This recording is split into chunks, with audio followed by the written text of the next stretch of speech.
The sky was burning. The clouds red with twisted fire. Lightning moving across them. And they descended upon everything. Like a furious battle between God and Satan, good and evil. Like a fire vortex.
Good evening, everyone. How's everyone doing tonight? This is the Only Bazaar here, and we are going to start off with a good matchup from the SGL Championship between Steel Army and Axe and Rose SC.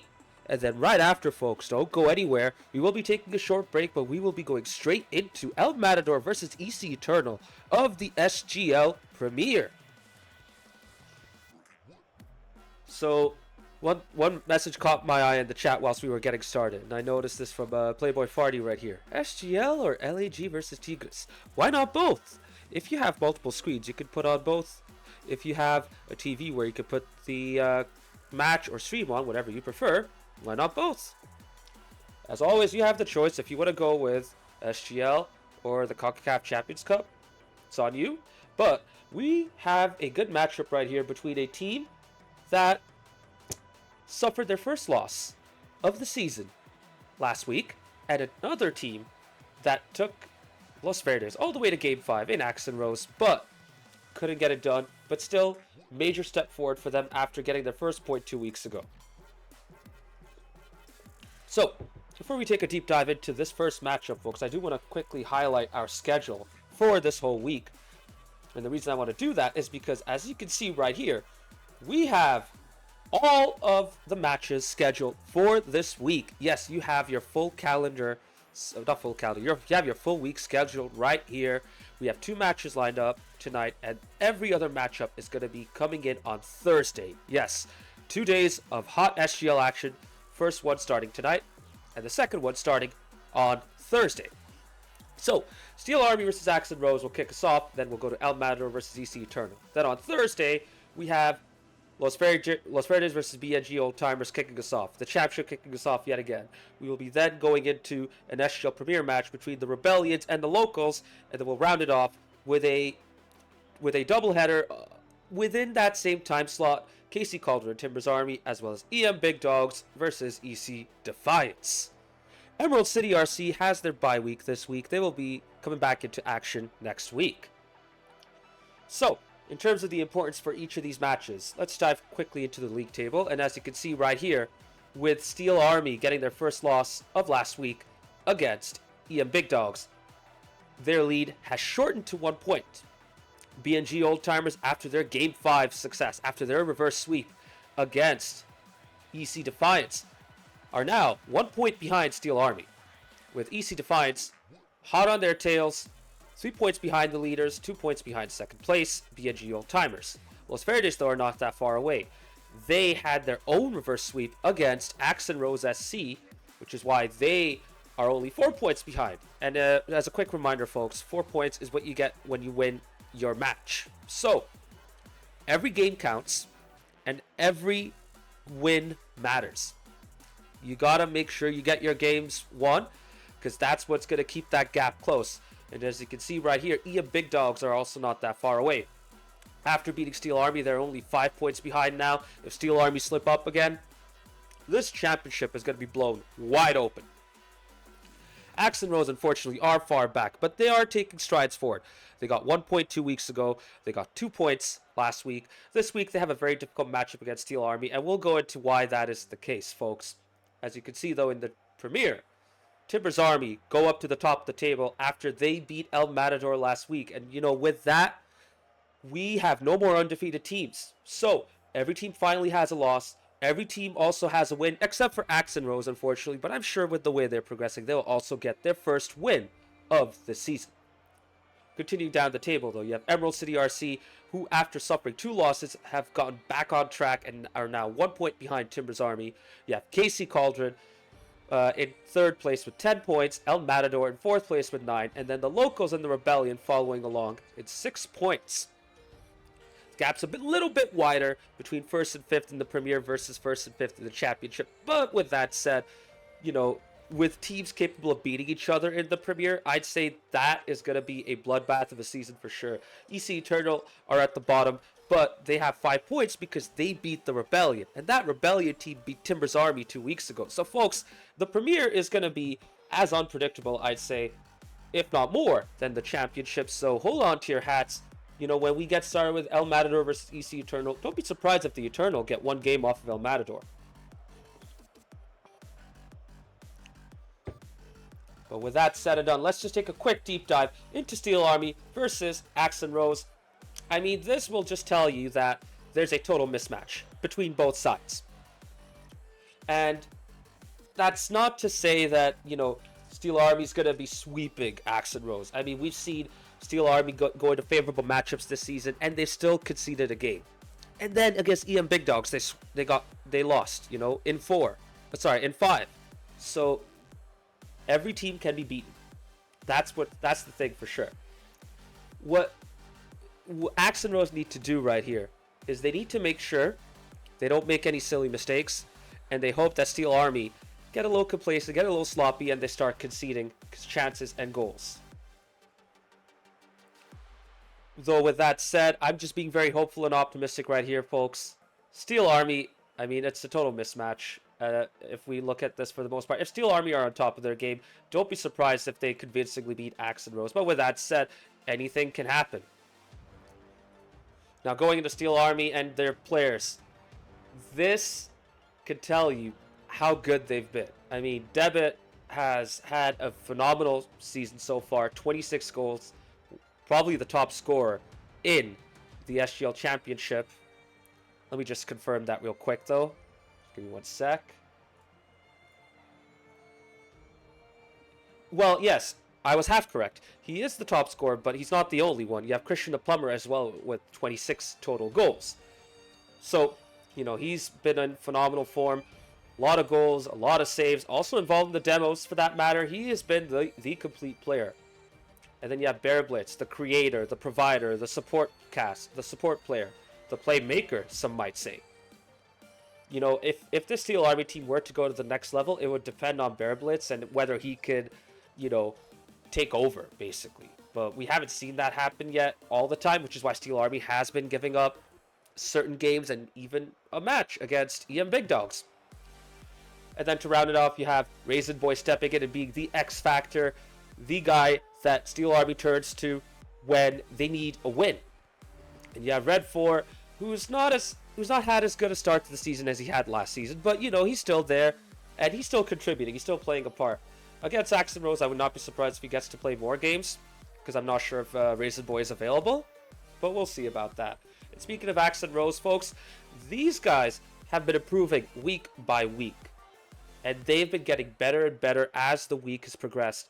AGD Delight is their veteran. He started with Timber's Army last season. And, you know, as much as he got some minutes in and got involved, he still wasn't able to play as big a part as his teammates, Rydog, Nelly, and Piglet. With that said, in this AGD Delight side, he is the top player, and he is their leader. And it shows when you watch him play. I mean, he gets involved everywhere, and everything revolves around him. And then you have other players coming in playing a bigger part, like the Dark Shade, Trevin, and Kuba Dubs. So, Trevin is... I'm trying to remember what his in-game name is. If you guys remember Hamburger Helper, that's Trevin. And he has really been stepping it up big time. Doing it defensively and also getting involved more recently with the goals. Kuba Dubs hasn't had too many games to play. We'll see if he gets some more against the Steel Army team. And you know what? The more the merrier, I say. The more players that can get involved, the better it will be. Not just for you know, the team itself, but also for the players themselves and their experience in SGL. I see some more people starting to come in. I see the Steel Army cohort in there. Raisin Boy, Debit, Bear. Good to see y'all in the chat. And folks, we are just about ready to go for the first match. Both teams are in. And we're going to get started very, very soon.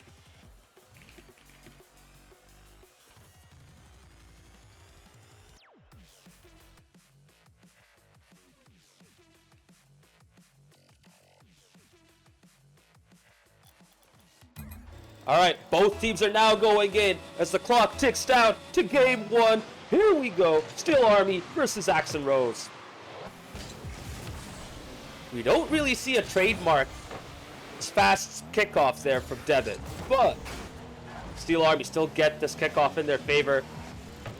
Soft touch right there by Bear to no avail. Debit in his Oxygen Octane. Getting the second touch on the backboard, passing it into the middle. Good defensive intervention right there from Hamburger Herder. I said helper? Why did I say helper? I meant Herder earlier. Anyways, open net, big demo, Red 4 with the first goal. And you know what? With all the pressure that was building up, this first goal was coming. Unfortunate whiff by the Dark Shade. Koopa Dubs making his start tonight, getting demoed at the back, and Red 4 comes in to get the first goal for Steel Army.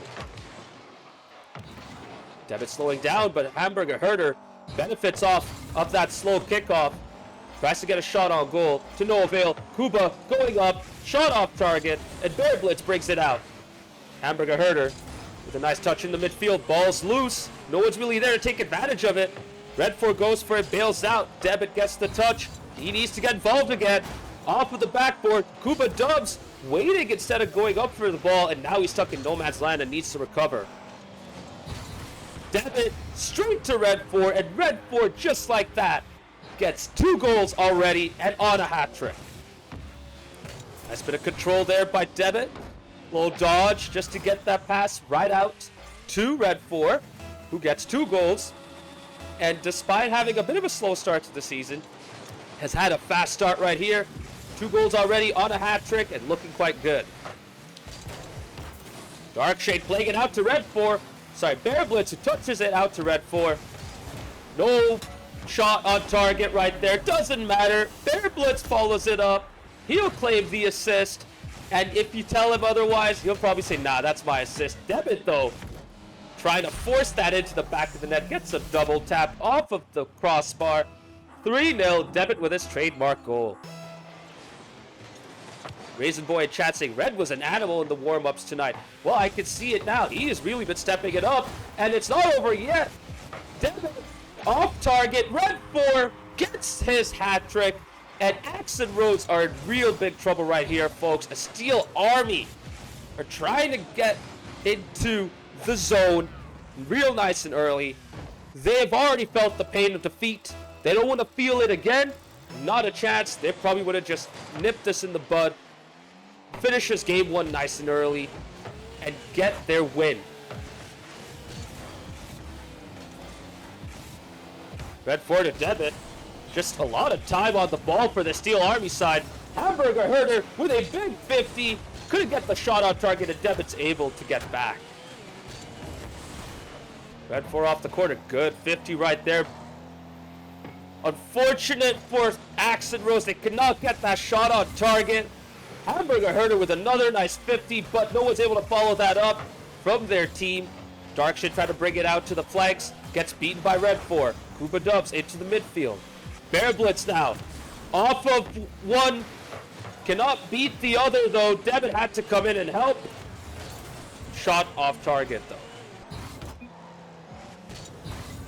So far, Axe and Rose have been pinned back. They have been second bested. This Steel Army side has had a lot of joy in this game 1. But Hamburger Herder is trying to change that up. Couldn't get that into the back of the net. Devitt gets a big 50. Another big 50. Bear Blitz trying to get a shot on target. Couldn't get it off, though. Devitt keeps up the pressure with a big 50 in front of the goal. Red 4 touches it into the middle. Bear Blitz, touches into the middle. I don't know why I keep saying Red 4. I forget the Red 4 is in this Fennec and not in the Octane. Anyways. Big whip by Bear Blitz. Devitt has to help him out. Bear going for the boost. Red 4 does not have any boost. Devitt, though, gets in on the action. Flicks it over one. Gets his second. Steel Army 5-0.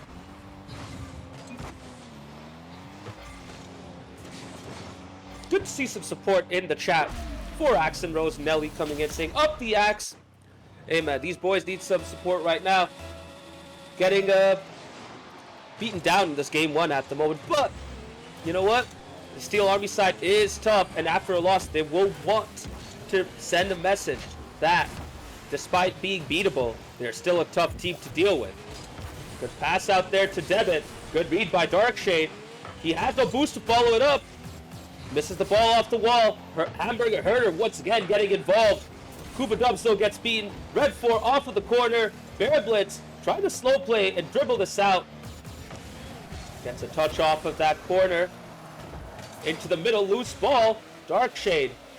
Into the midfield to Debit, who just waited patiently for that. Kuba trying to get up to Red 4. Red 4 off of the crossbar. 6-0. Kiwi, I agree with you. Kiwi in the chat saying, Debit, relax. They have families. I fully agree. But this Steel Army side is showing no mercy after being beaten by EM Big Dogs in 5 games. They want to see this out real quick. They are looking for their first sweep of the season. I hope Axon Rose can deny them that, because they have been getting better and better, and it's unfortunate that they're seeing a Steel Army side that is relentless and that does not want to hold themselves back. Debit gets his hat trick off of a nice aerial goal, relatively tight angle, but no resistance, and it's 7-0. Oh man, poor Axon Rose. They're absolutely missing AGD Delight. I don't think he's been able to turn up for this game 1 at the very least, probably not for the whole match. And Kuba Dubs, as much as he's tried, it's not been enough for this Axon Rose team. Red 4 coming in yet again, getting his 5th. And for the first time, chat, we might be seeing double digits in a game. Raisin Boy chat saying, relentless, let it ride. Oh, absolutely. They're not holding back. Yet another goal. Double commit kickoff as intended. Red 4 with his 6th. 69 miles per hour off of Alan's bangersonly.com radar gun. Will we get 10? We shall see. Very close to that, though. Yet another kickoff goal opportunity, this time off of the post.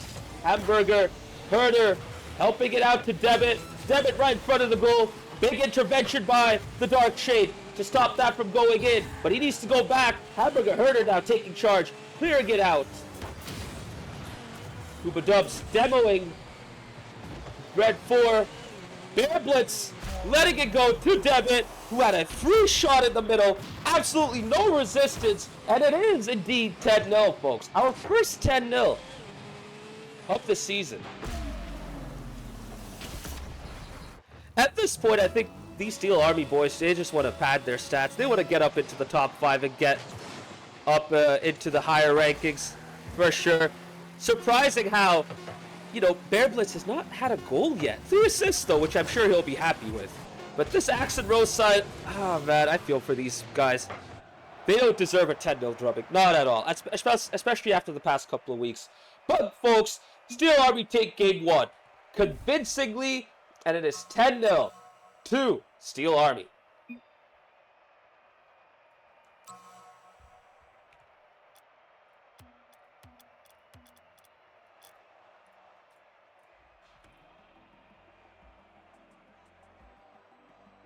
Toad Death in chat coming in and saying, damn, no foreplay, just straight in. I mean, listen, they are looking for instant results right now. They don't want to wait. They don't want to toy with their prey. They just want to end it immediately.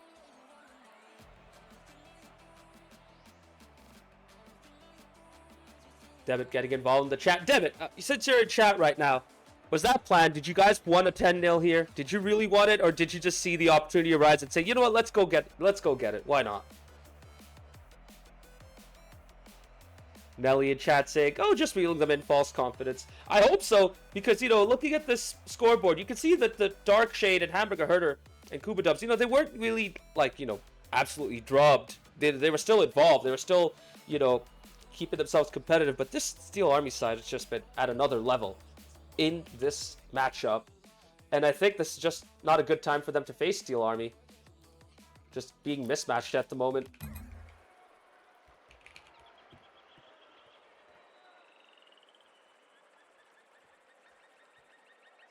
Battle Crab, welcome aboard. First time chatter, good to see you as always. Battle Crab in chat saying, all right, we got him right where we want him now. Well, we shall see. We're still waiting for both teams to join up in this game too.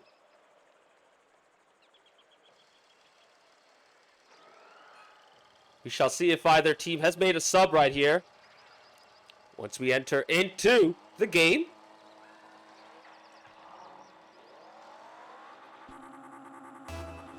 And as you can see in the top left, folks, Debit has subbed himself off, and in comes Raisin Boy. I think it's the first time we're seeing this combination from Steel Army. Raisin Boy, Red 4, and Bear Blitz, so we'll see how this team does. Here we go, game 2 between Steel Army and Axe and Rose. Hopefully Axe and Rose can get a good start right here. Get the first goal. Clearance from Hamburger Herder, trying to follow it up. Raisin Boy beating Hamburger right there. Red 4. Bear Blitz now taking over. Off of the corner. Nice pass. Red 4 couldn't get a shot on target. Off the backboard. Raisin towards the net. Kuba Dubs with the save. Hamburger Herder clearing it out. And that's been the pattern of the game for the most part, folks. It's been Steel Army with their attacks. Axe and Rose going for the quick clearance and quick counter. And that they did right here as well. Good opportunity to get a shot on goal. Straightforward save for Steel Army, but at least they're testing this side. And they are putting them on the back foot a bit. Whiffs from both ends. Hamburger Herder helping it forward. Darkshade having no boost. Bear Blitz taking it off the corner from him. And now Raisin Boy takes over. Pass it to the middle. Bear Blitz cannot get a shot on target. Even add the boost for that. I expect more. Triple commit. Triple the effort. And they get a save. Hamburger Herder beats Raisin Boy. First goal for Axe and Rose. That is how you do it. You wait, you be patient, you absorb all the pressure, and then when you get that opening in the midfield, you capitalize on it. Raisin Boy caught off guard, was not expecting Hamburger Herder to get onto that. And he gets beaten as the third man. And Axe and Rose get the lead in this game too. Some will say, oh, typical Steel Army content team. But folks, let's give Axe and Rose some credit right here. They've been growing into this matchup. I mean, that game 1 was terrible for them. Don't get me wrong, but they have been getting better and better throughout the season, and you're starting to see it right now. Steel Army, though, cranking up the pressure. Pass by Bear Blitz. Red 4 misses. Raisin Boy to Bear Blitz. Bear Blitz gets his first goal. Nice touch there by Raisin Boy. Just helping it out to Bear Blitz, who was in position already, and Bear Blitz comes in. Gets his first goal in a while, for that matter. I've been trying to think of how long it's been since Bear Blitz got a goal. Feels like it's been a while to me, honestly. But you know what? Better late than never. 1-1 between both sides.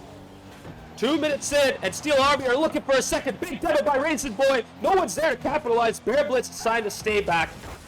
Be a bit more conservative. Gets nice first touch. Beats the second. Gets bumped away. Hamburger Herder. Slow and patient right now. Trying to get a 50 off of Red 4. Ball goes into the favor of Kuba Dubs, who clears it out. Gets the big boost. Gets beaten by Bear Blitz. Darkshade now coming in. Red 4 clears it out. Darkshade trying to keep up the pressure. Raisin Boy in a bit of a pickle. Just not really in a comfortable position. Excuse me. But Steel Army is able to bring this out to the midfield. Fake right there. Darkshade gets beaten. Open net. Raisin Boy gets the lead. And folks, I think this was inevitable, wasn't it?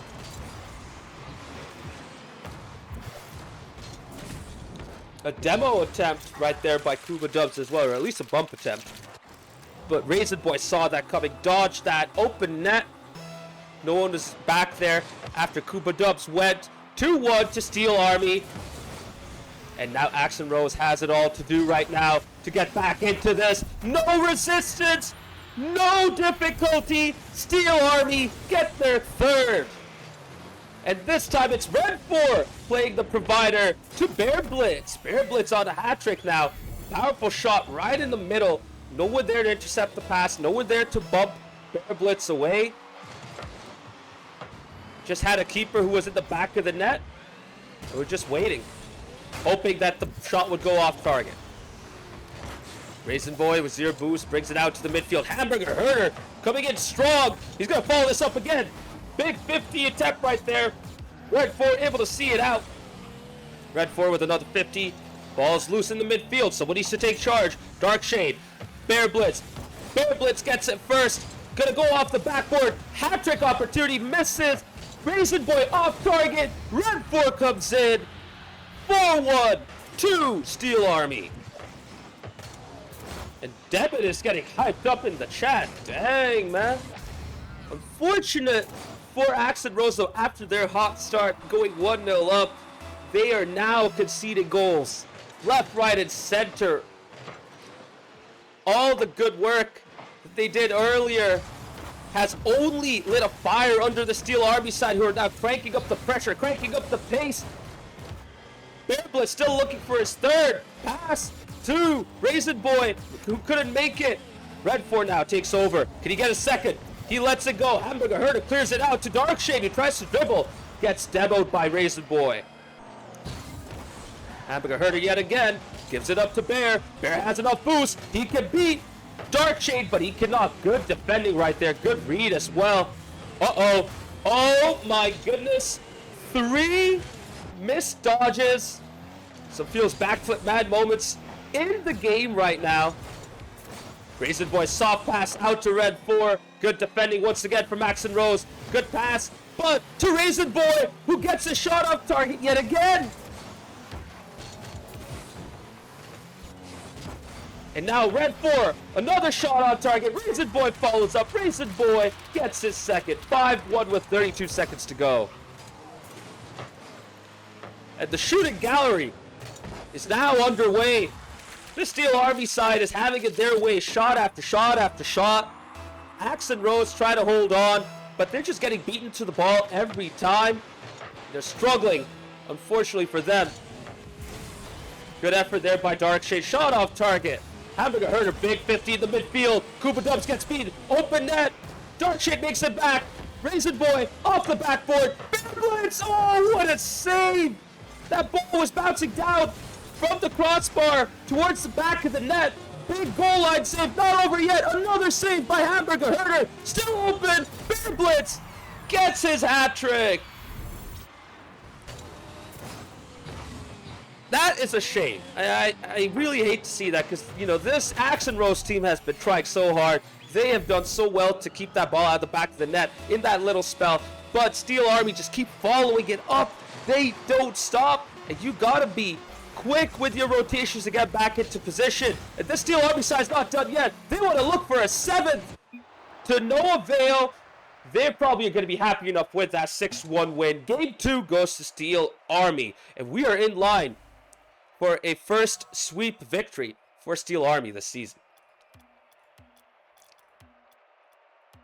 I'm sure Debit's going to be very happy about this win. I mean, looking at how hyped he got in the chat. Unfortunately for Axe and Rose, you know, despite a valiant performance from Hamburger Herder, 5 saves, incredible. Just not enough. A Steel Army put up 15 shots. Just non-stop. Shot after shot after shot, whether it went on target, whether it was off the post or the crossbar or off the backboard. They were just relentless. And they had some sweet passes to go as well, which is why they have 6 assists. Every goal assisted in this matchup. Good performance from them. And they are making up for the loss they had against EA Big Dogs last week. Trying to grow that lead at the top. Make sure that no other side can usurp them. This is exactly what Steel Army wanted, though. An opponent like Axe and Rose, unfortunately, without AGD Delight, their leader, the guy who basically sets the tone for their team.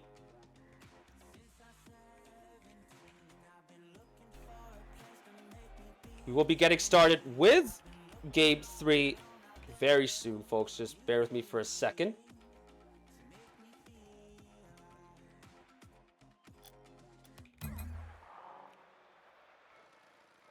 And folks, I don't think we're going to see a sub right here. Both sides fielding the same exact lineups. Raisin Boy, Bearblitz, and Red 4 for Steel Army. Hamburger Herder, Koopa Dubs, and Darkshade. Here we go, Game 3. And match point for Steel Army. Can they get their sweep, or will Axe and Rose get a point off of them?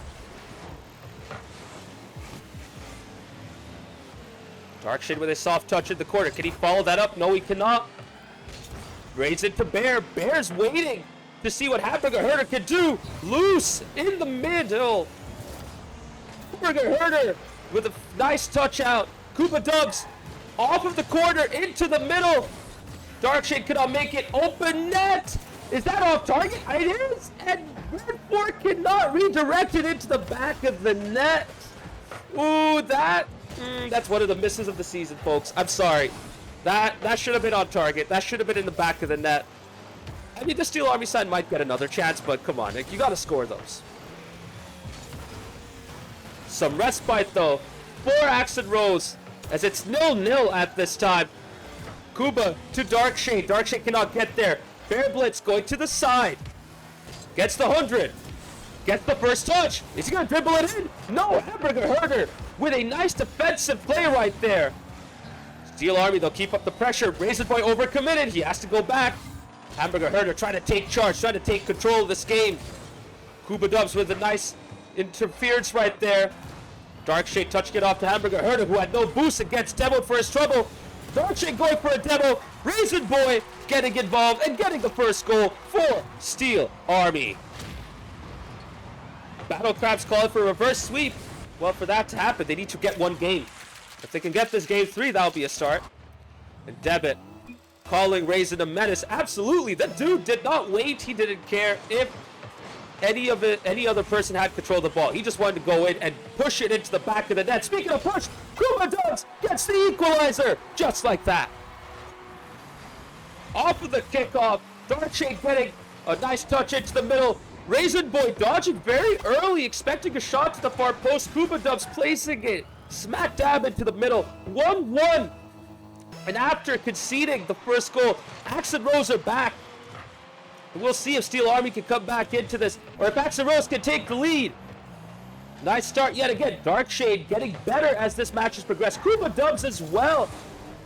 After a really tough game 1, you'd think they'd be disheartened by that, but no, these guys have kept it going. They're getting better. Hamburger Herder has been the leader in this team. In place of AGD Delight, Raisin Boy trying to get it on target. Good defensive play right there. Hamburger Herder taking over at the backboard. Enough boost to get that second touch. And now he's going to take control out wide. Raisin Boy, though, getting it away from him and demoing Darkshade. Red 4, first touch towards the net. Hamburger Herder could not react quickly enough, and Steel Army get the lead.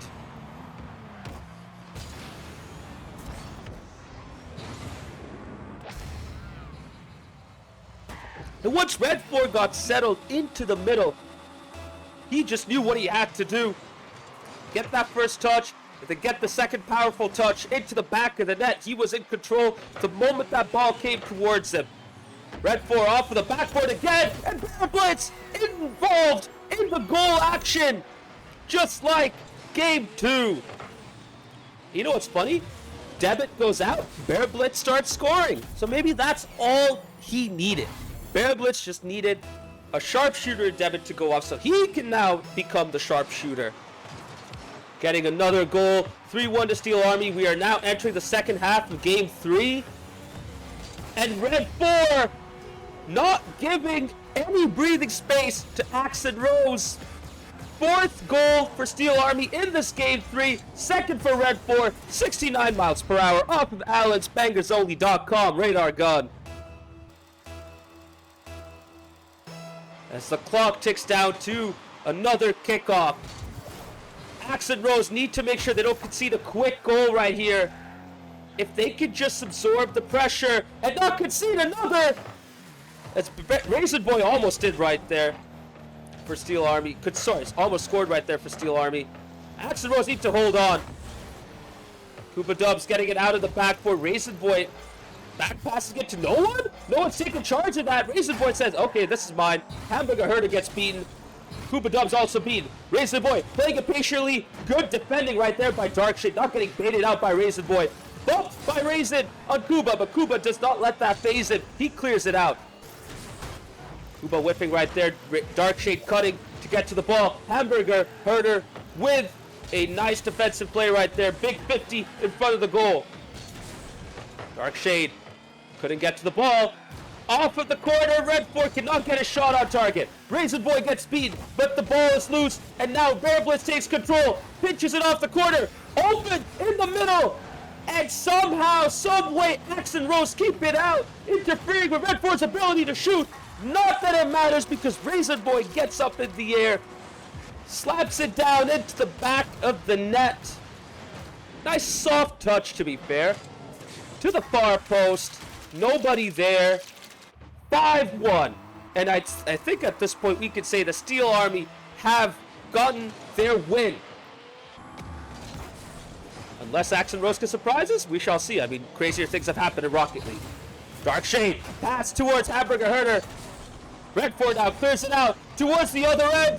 Nope, not on target though. Off the backboard. Redford following it up yet again with the cactus on his roof. Lets it go to Dark Shade though.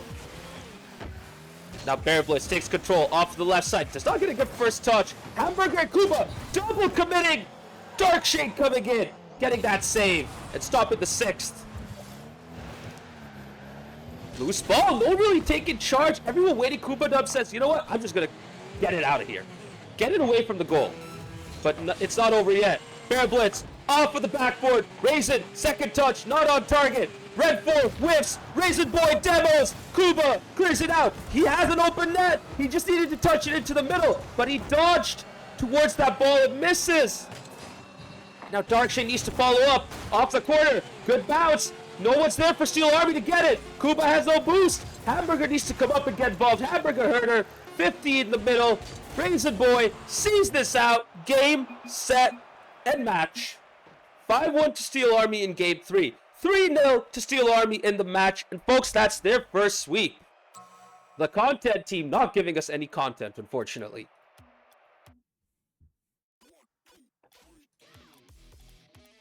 GG's, folks. Steel Army rebounding back from their loss last week with a huge sweep, showing everyone that even without debit, they still got goals in their team. 2 from Red 4, 2 from Raisin Boy, and 1 from Bear Blitz in this Game 3. Kuba Dubs getting his goal. I don't know if this is his first goal of the season. It might be his first goal of the season, to be honest. But to no avail, as Axe and Rose get beaten convincingly yet again. But to their credit, you know, from losing 10-0, they got better and better, but this Steel Army's way too good for them at this stage. And you know what, for Axe and Rose, they're going to be having these kind of matchups for now. Every team did in SGL historically. So, you know, Steel Army was in their position back in the day. Other teams have had to deal with this, like EC Defiance, Los Verdes. You know, once you keep playing and keep playing together, you'll get better and you'll get way more competitive, and you'll start to chip away and get some wins against these better sides. So for Axe and Rose, you know, without AGD Delight, this is a team with 0 SGL experience, if you think about it. And it kind of showed, not going to lie. But, you know, to their credit, they still put up a good, put a good front foot. They still made a good impression. They'll get better and better as the season progresses. Luis, Gaines, good to see you guys in chat. Welcome on in. Gaines with his Cactus Jack chat message, I guess in reference to Red Forest Cactus on the roof of his Fennec. And you know what? Yeah, you have a good point. That is probably a reference to Cactus Jack. Because Cactus Jack had his plaid shirt, didn't he? Luis in chat coming in with the banter, having to go at Steel Army. Nelly, yeah, unfortunate loss. I say unfortunate because they just got trounced right here compared to how they were in the past couple of weeks, but they'll get better, for sure. So we have one interview lined up. We just need to wait and see if there's going to be another interview lined up. Probably not for now. So we will be getting started very soon, folks. Just bear with me for a sec as I get that set up. Just a quick disclaimer, chat. So this is being streamed off of a new PC that I have set up, so a lot of my original settings didn't carry over from my old PC. So let me know how everything looks and how everything sounds. If there's any issue with the audio or the stream, just let me know and I'll fix it up.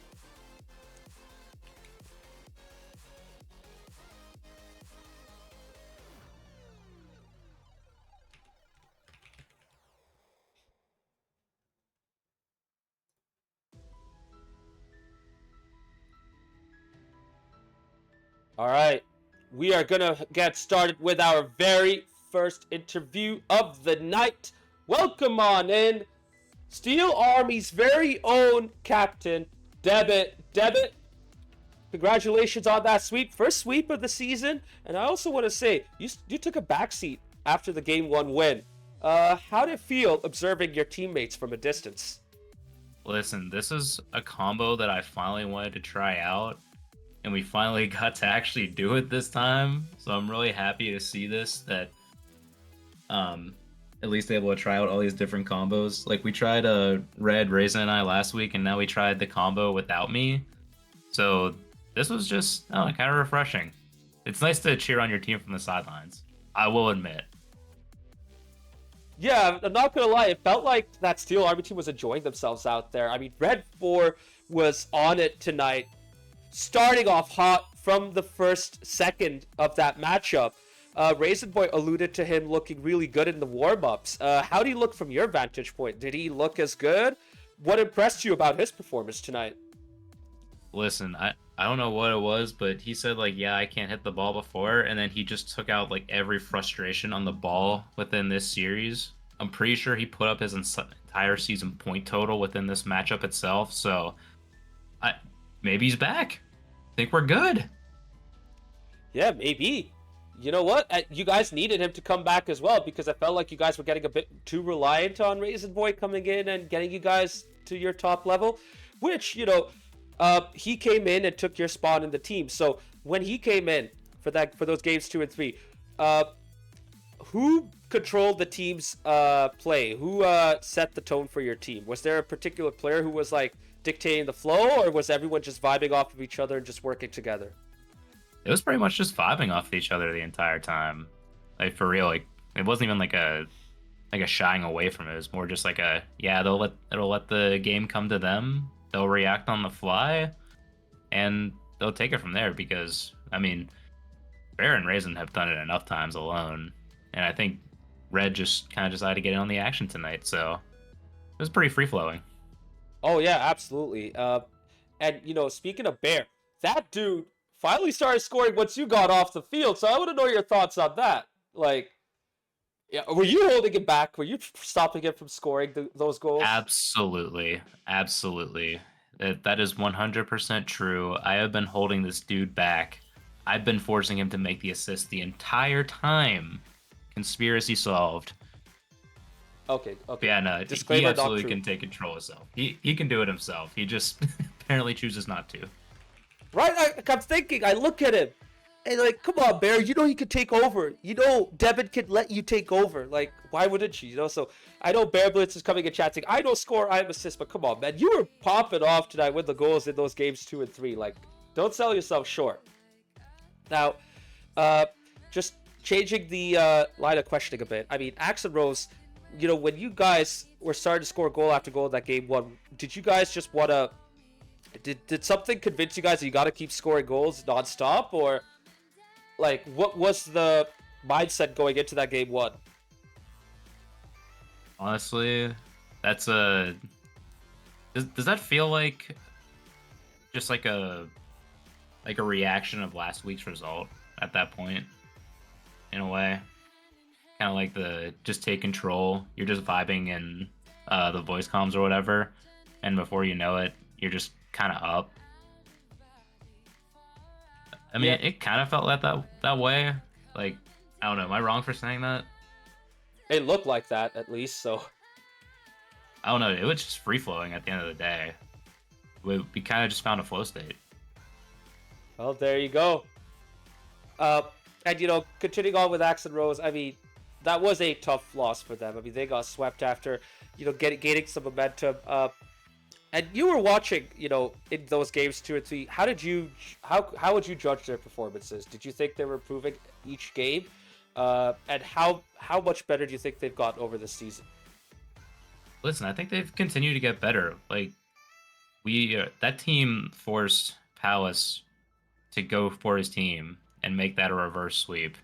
Now I will say the big caveat is they didn't have GD Delight out there, and I really hope for this next matchup that we get to have him in the lineup as well, because I really want to see rosters bring as much people as they can, especially a force like him. So I feel like now, like, maybe it's a bit of an outlier, but I want to see how we do against that team next time. I feel like that'll be a better test. Oh, absolutely. I think that's going to be a good match to watch for sure. Especially since they'll be further into the season, they'll be better off as well. Exactly. The improvement has literally been coming every week. We've seen it. We've talked about it on the podcast so much. So Yeah, exactly. Baron Blitz again alluding to his role. I mean, can you just tell him right now that he doesn't need to stick to that role? Just from me, at least. Because I know he'll probably take the message better from you than from me. I think he likes people yelling at him about this. So Oh, no. maybe that's it. No, I'm not going to feed anyone like that. Nope, I'm not that kind of dude. Anyways, uh, you know, this was a proper bounce back victory for you guys. I know you guys take losses fine, and it's not an issue, but you guys are going in hot in this matchup and just didn't want to hold back at all. And looking at next week, you guys are gonna be starting up your cup tournament. Actually, no, you're not gonna be starting off. You'll have a bye week because of the cup tournament, because you guys are, Oh yeah. into the second round. But how are you guys gonna fill in that time? Are you guys planning to, play some games, just keep your sharpness up, or are you guys just gonna use this as a chance to decompress and chill? Might be a little bit of both wherever we have time because we're getting close to Easter week at this point. So maybe we'll have a little bit of downtime to work with and whatnot. But yeah, it'll give us a chance to get our extra game modes on, reignite the flames of like Drop Shot and Snow Day. Absolute wonderful modes, by the way. You should keep playing them. Oh yeah, for sure, for sure. And with that, Debit, I leave the floor to you. If you want to shout out anyone, if you want to talk about anything, you can go ahead. Floor is yours. All right. Shout outs to the boys. They got it done. I went in for a game. So glad I have you all three out there enjoying the fun, getting in the goals. Red 4 especially. Holy crap. What a turnaround. Way to do it. Hope those recordings turn out good because we actually remembered to record comms this time. Nice. Maybe we'll figure it out. Yeah, shouts to them. Shout out the Hounds. Shout out Kiwi who was talking to me. Luis, get out of here. Shout out Nelly. I love the Portland fellas. Shout out Lou Bega and yeah, shout out you for producing and running stream tonight. Appreciate it as always. Thank you, Debit. I knew somehow I knew you were gonna shout out Mambo number 5. Lubega. I don't know why I said Mambo number 5. That song stuck in my head. Thank you very much for that. Anyways, I'm gonna try and forget about that for now. By going back to your victory, GG's, well done. Good performance from your team, and enjoy that break next week, because in week 6 of the league action, you guys will be facing EC Defiance. So that should be a really good matchup. Yeah, they've been constantly improving, so we got to watch out for that group. Oh, absolutely. Well, enjoy your win. Have a good night, and we'll catch you next time. Oh, I guess Yeah. in a little bit, because you'll be coming back, right? Yeah, I'll be in the booth. You'll see me again. Heck yeah. Well, we'll catch you in a bit then, Devitt. Take care. Alrighty. Peace. So yeah, folks, that's the only interview we have for this matchup for tonight. So what I was alluding to was we do have a second match coming up later on at 10:30 Eastern, 7:30 Pacific between El Matador and EC Eternal of SGL Premier. By that time, we will have a couple of commentators coming in, one of which will be Debit, as you now know, and I will be stepping away until then. But for now, I just want to highlight a couple of quick things before we go on a break, and then we'll get back into the action at around 10:15 or so. All right, so first and foremost, we will be kicking off El Matador versus EC Eternal in a bit. And after that, the rest of our matches will be on Thursday. All right, so keep that in mind. Tonight and Thursday, that will be our action for this week. Now, one thing I want to highlight quickly, because we forgot to do that yesterday, is the Cup Tournament. Yes, the Cup Tournament start next week for both sides. So for those of you who are watching and are involved in SGL this season, your first Cup matches will begin next week. If you're a team that is that has a bye to the next round, you won't be involved. That's basically your bye week. But for the rest of the teams, you guys will be involved. And to see what the matchups look like, as a quick reminder, we're going to go into the bracket starting with the Premier Cup. Next week, we will have a Cascadia Derby matchup between Emerald City RC and Timbers Army. We also have the Locals versus EC Eternal, and we then have KC Cauldron versus the Rebellion. El Matador have a bye to the next round, courtesy of winning the SGL Championship last season, and because of that, they get a bye into the upper semifinal. Now, this Cup tournament is going to be kind of different. We're not going to play it after the league season, as we did in Season 7. We're going to be playing it at the same time as the league season. So think of it as like the US Open Cup, or, you know, say the League Cup or the FA Cup in England, you know? So it's going to happen at around the same time. And we're going to have these Cup weeks that'll be put in between the league weeks. So next week is the first round of our Cups. So we're going to see these matchups for the Premier Cup, and we'll be going into the Championship Cup bracket shortly. Now, to understand the format, all matches, will be a best of 7. And the way they work is they won't be conventional 3v3 games. They will be following a Gamers 8 style format where we will have varied game modes. So, game 1 will be a 3v3. And the loser of game 1 then gets to pick any game mode of their choosing. It could be a 1v1, 2v3, 3v3, hoops, snow day, drop shot, or rumble. Once the loser picks a game mode, that game mode is out of the list for the rest of the match. So if in game 2 the loser picks 2v2, in game 4, whoever the loser is, they cannot pick 2v2 again. They have to pick off of the rest of the game modes. And then if we go into a game 6, whoever the loser is cannot pick 2v2 and the next game mode. Say they pick hoops. So if 2v2 and hoops get picked in games 2 and 4, they're off the table for game 6. And then we end game 7 with a 3v3. So the way it goes is 3v3, any game mode. 3v3, another game mode. 3v3, another game mode, and then 3v3 if we need to go all the way to game 7. All right? So that's how this Cup tournament works. It is double elimination, as you can see right here, and the team that goes all the way will win the Cup tournament. So we will have 2 champions per tier. We'll have a league champion and a Cup champion. All right, so that's a recap over the format. Going into our Championship Cup bracket, I did say something about Steel Army playing, but then I forgot. They do have a bye. So they and Los Verdes have a bye into the upper semifinal because last season they were the 2 highest placed teams of all the teams that were in, that are in the championship tier this season. EM Big Dogs, Axe and Rose, BNG Old Timers are all new teams. EC Defiance is the only other team that is involved from last season, and they finished the lowest last season out of all these other sides. Palace in chat coming in and saying, I have a question. Ask away, dude. I'll read it and I'll answer if needed. So, next week, for the Championship Cup, you will have EM Big Dogs and EC Defiance facing off against each other. That is going to be a really fun matchup. And then you have Axe and Rose versus BNG Old Timers.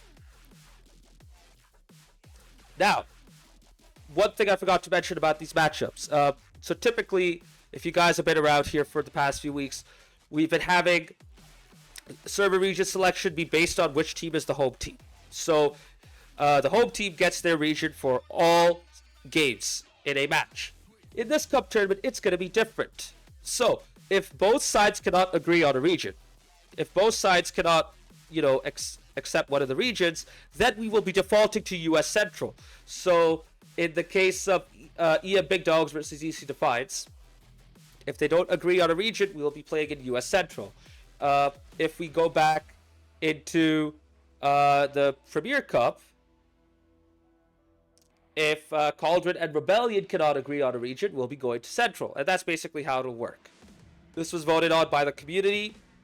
They had multiple options. They decided to pick US Central only via a series of votes over various options. Palace coming in and asking, who won the first game? And before that, he was asking about the drops. So we don't do drops. We're not that big of a channel. And that's fine. Anyways, who won the first game? Good question. If you look at the top right, Palace, Steel Army beat Axe and Rose 3-0. Convincing sweep for Steel Army to see off Axe and Rose. And folks, with that said, we have covered everything we needed to cover. Yeah, Palace, no content team. I agree, but you know what? It was going to happen. They were going to bounce back after their loss last week. It was inevitable. But yeah, we're going to take a short break. Don't go anywhere, chat. We will be right back very shortly. For now, we're just going to step away for a little bit. And in the meantime, I'll probably be playing a video from one of our past streams to fill in the time. We will be back at around 10:15. Okay, at 10:15 we should be back live, and we will be getting ready for our next matchup, which is between El Matador and EC Eternal. So folks, we're gonna take a short break, but the stream's not over yet. We'll be back in a little bit, so don't go anywhere. We will be right back.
One 0 to the locals.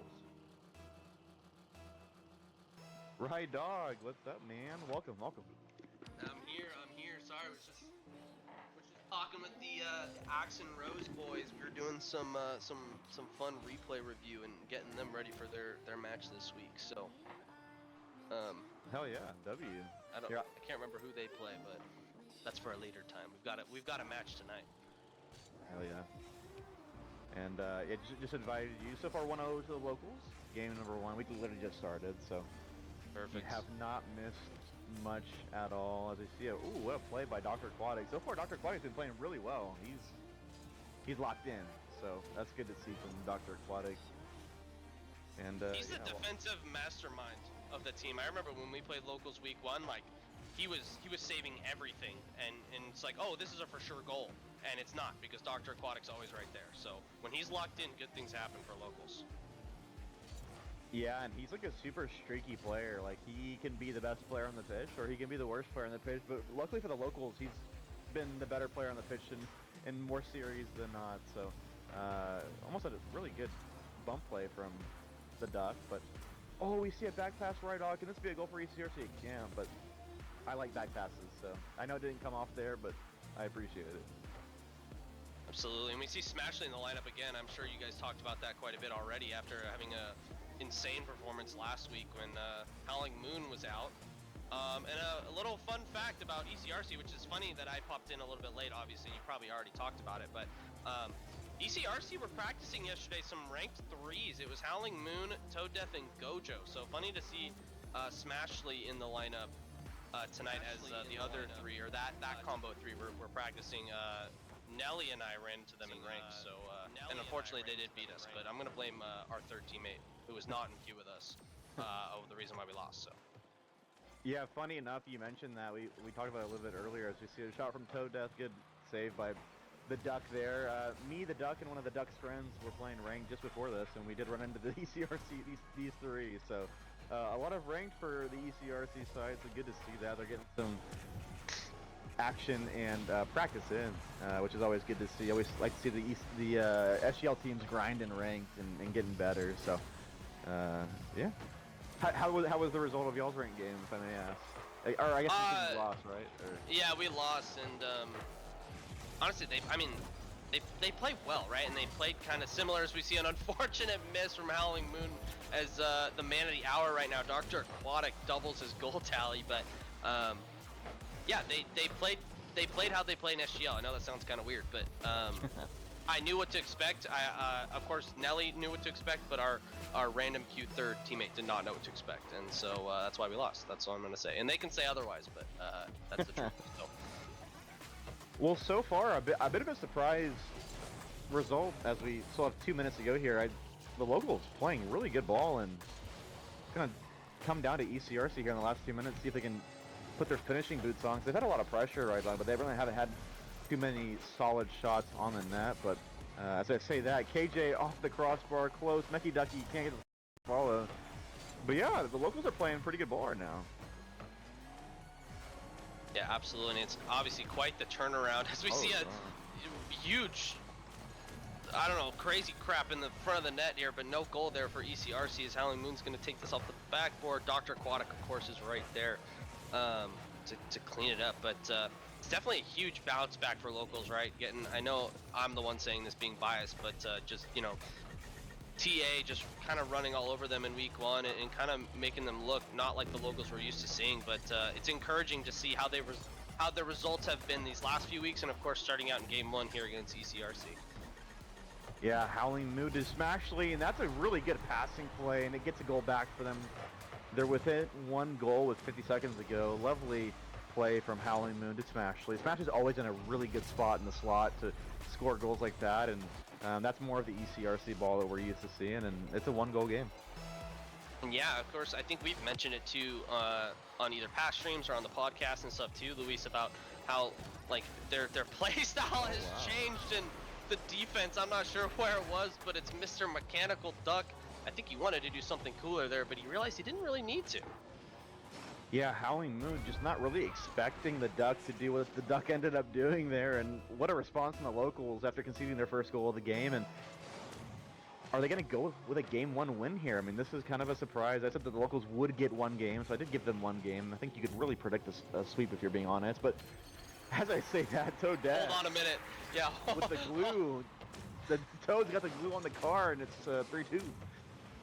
Yeah, hold on a minute, Luis. This game one isn't over yet. That's a really good catch and a really good air triple from Toad. And as I was kind of mentioning, and funny enough that goal kind of goes in like that, it's been more of a solo play kind of thing from ECRC, which, like I said, I think you've mentioned in the past, Luis, of we're used to seeing that passing play, right? Like their first goal from, you know, Howling Moon to Smashly, right? We're so used to seeing that as we see a roll one between Howling Moon and I think it was Dr. Aquatic. So we'll see the last 20 seconds here. 2v2 is we love the respect for the game over everything. Yeah, and it's gonna be interesting to see how they play these last 10 seconds. Toe Death, can he get a center ball? He can't. Mecky Ducky's there, but he misses the ball. Can this be a chance? And I don't think so. Game one is gonna go the locals' way. What a start to the series for the obvious underdog. Yeah, absolutely, and it's gonna be Dr. Aquatic, who may not be the top of the scoreboard, but is definitely, at least when I popped in a little bit late, the man of the match too. Of course, you see Mecky Ducky there doing a little bit of everything there with 1 goal, 1 assist, and 2 saves there. But I will say ECRC tend to start fairly slow, and so I think if I was here a little bit earlier, I probably would have given locals game 1 as well. I know obviously that prediction looks really good right now. But yeah, I think ECRC will turn it up, and Obviously, I personally know Howling Moon, and I know how competitive he is, along with, of course, the other two of his teammates as well. So they'll bounce back here in this game too. Although they didn't play, I thought, that poorly. There were just a few kind of small mistakes, small misses off the backboard, etc., that kind of led to locals taking the lead there and taking the game. So we'll see how they adjust. Yeah, the Duck, top of the leaderboard, doing the Duck things. Meki Ducky, good to see him playing really well. Obviously, we know the season he had last season, so these first few weeks haven't been quite to that standard, so good to see him back in that form. Shorts in chat, first rule 1 of the season, maybe. I don't remember any other ones. At least not in any of my series that I've played so far. Speaking of shorts, we were supposed to do one at the beginning of our series, and we didn't. So I'm a little upset about that, but I will get over it as we get into game 2.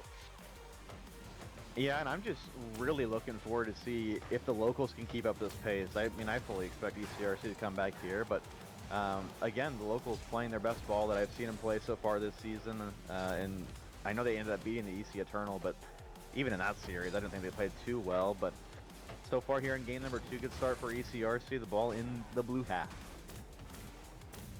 And I don't know if this, I may have missed this with the first half of game 1, but just not a lot of physical play. I feel like, you know, you see Toad being physical there. I think you saw it at the end of game 1. As I say that, he has a demo on Dr. Aquatic, but that's kind of the trademark, as Doughboy says. Smashly, you too, buddy.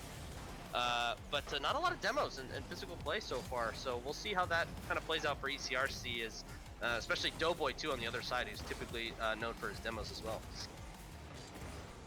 Yeah, it will be interesting to see if they bring in that physical play. Howling Moon tried the center ball there, kind of got caught up on the wall, and Dr. Aquatic's got a lot of space here. Can he use it? He's being chased around Toad Death, but Howling Moon there, and I'm liking Dr. Aquatic so far, man. He's playing really, really well in these first game and a quarter. To see a pre-jump, oh my god, that was almost a crazy pre-jump. Oh, but Meki Ducky misses the ball, and Howling Moon misses too. Can they score? They can!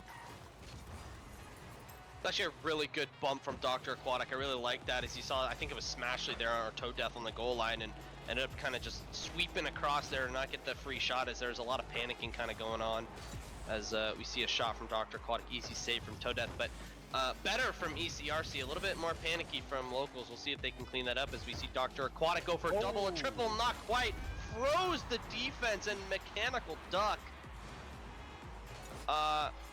might have a copy paste in chat. I'm not sure what that I don't know what that it's is. April but, Fools, bro. It's April Fools.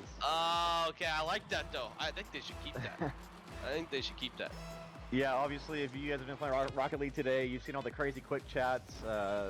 Thank you, Psyonix, doing at least a little bit something fun for the game, which is very rare for them to do. And yeah, great start for the locals. Dr. Aquatic, I love the patience on that play to play it off the wall instead of just shooting the ball first. And yeah, lovely start to game number 2 for the locals, and ECRC find themselves in a hole in which, I'll be honest, I just didn't expect this. This is just really good locals play. Yeah, absolutely. You don't want to discredit it at all, but I do want to point out too, and this is more of a hypothetical question, as we see some Smashly and Toad Death passing. I'm going to hold my thought as we see the vintage ECRC there come out. It's a Howling Moon off the backboard. Toad Death repays the favor off the backboard, and Smashly coming in right over Doughboy's head to level it. But I guess, where do you see like a Gojo fit into this series, right? Like, how does that affect, right, ECRC's play style? You know, of course, them losing game 1, and of course they just leveled it here in game 2, but just how that solo play kind of more mentality would affect, you know, a game like this. It's always interesting to wonder, as we see a lot of crap going on, and as that stuff happens, Howling Moon says, locals, you don't need your lead anymore, I will take it back. Yeah, good first touch. KJ on the goal line just can't get up in time, and he puts it bar down, and good response from ECRC, really, and just the offensive pressure just led to a goal like that. You know, even KJ, I mean, he had full boost, but that zone time, you know, it's gonna result in oh my god, I can't even speak. Goals, excuse me, more often than not, and so good response for ECRC, and I think it just speaks to the kind of team they are, as we see Toad Death 3-1, and yeah, I think it's safe to say that they've responded pretty well. Yeah, and I think I want to answer my own question and say that, not to say Gojo's a bad player by any means, we all know what he can do, but the passing right now from ECRC is incredible, and given the vintage you know, Toad Death's Smashly Spanky vibes that we're all used to seeing nowadays, and so it looks really good, and they've leveled up their play here. As we're gonna see Smashly turn on this. I'm surprised he actually didn't pass that to Toad Death. Yeah. I was ready to say that line, but it didn't quite happen. So as we Oh my see God. a mess from Dr. Aquatic as we praise him, unfortunately Toad Death is gonna just tap it home, and it's another insurance goal for ECRC. Yeah, I'd love to see Dr. Aquatic's perspective on that. He just kind of went up for a ball that just wasn't there, and ECRC says thank you very much. And 4 unanswered goals here in game number 2. Just the response you would have wanted if you're an ECRC fan in chat. And yeah, if you're the locals here, you kind of just have to clamp down and get back to what was working. But this could be a chance here. Can Doughboy get it? No. Howling Moon to the rescue. I will say I'm very impressed with ECRC's boost management. It always seems like they have boost at all times, and of course I say that Toad doesn't have any boost, but and of course Howling Moon, as I say, that doesn't have any boost. But I feel like that's the way they've been attacking, right? Where you see 2 or 3 players with boost, and so they're able to do those passing plays. They're able to have these long attacks because of the boost management that they're having. As we see another big clear coming out from locals, but we're seeing if locals can turn this into attack. As we see a double demo from locals. Can Aquatic get this in the middle? Smashly there to rush back. It's going to be a double commit. Who can be there for locals? It's Doughboy. It's off the crossbar. And Toad Death with a save on Mechanical Duck. Locals are going to stay on the attack, but that's got to be a goal, right, for locals? Yeah, Shirley, and the boost is still kind of an issue. Smashly, the only one with any, and he does really, really well to get the ball out of his zone. As we see, ooh, a bit of a whiff there from Mr. Dr. Aquatic himself, and that's a bad 50. Can Smashly finish? He can't. Cage is in an awkward spot, and really good recovery from KJ there to prevent the 5th goal. And they basically have to score now if they want a chance, and it's just over the bar from the Mechanical Duck there. Oh, but it's going to but be he a got it. clearance. It's going to be a clearance right to Mechanical Duck. I think Howling Moon just wanted to hit that to the other side to maybe where there was some space, but he didn't know that Mechanical Duck was right there. Short rotation and gets the ball in. So there's still a small chance for locals if they can get a kickoff goal or a really quick goal.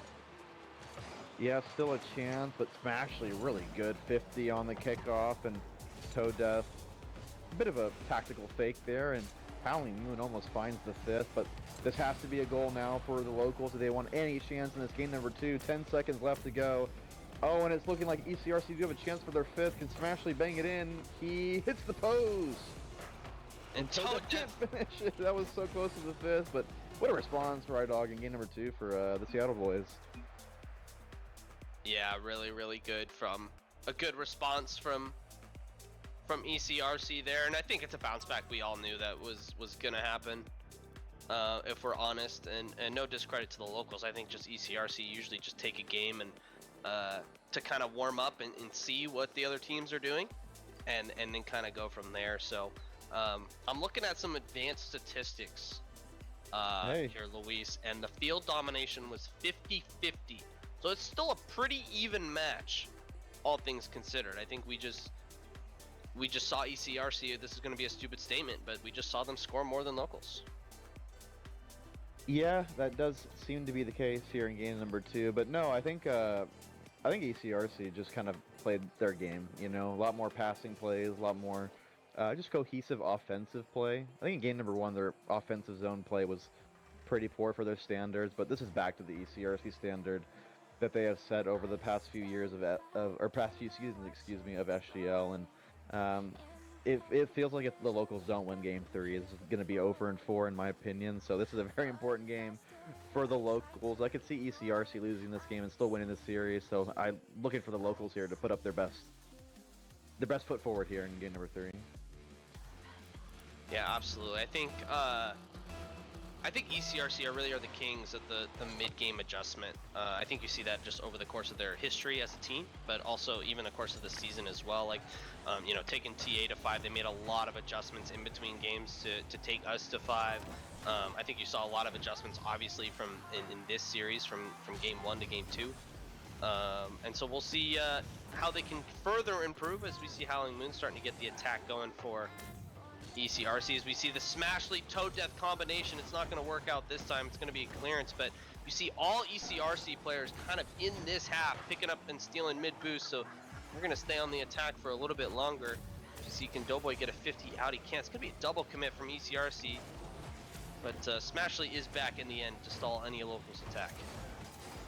Yeah, and I'm gonna be looking for the Duck here. I mean, Meki Ducky has to come up big for his team here with some solo plays if he can. And as we talk about solo plays, great offensive team play.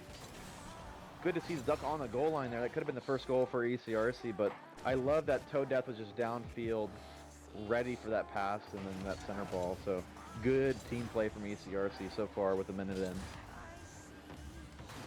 See now locals maybe on an extended attack. We see Mechanical Duck trying to go to the backboard. We see a demo.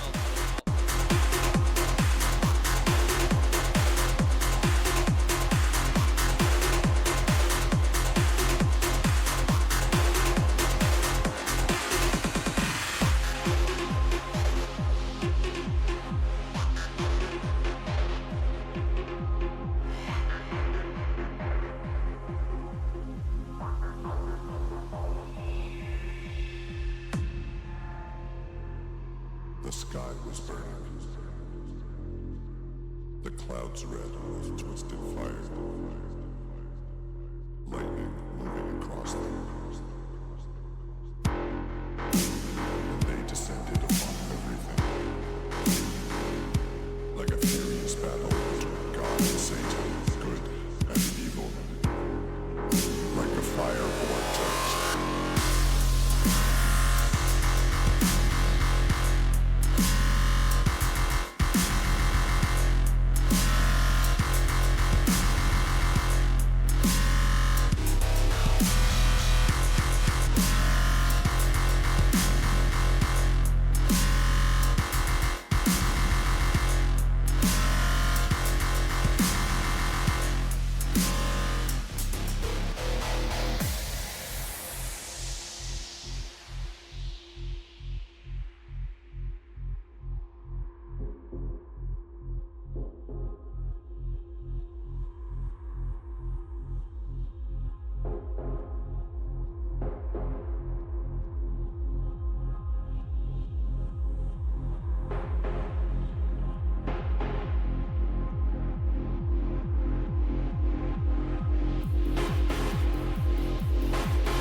We are back, folks. Welcome back to SGL.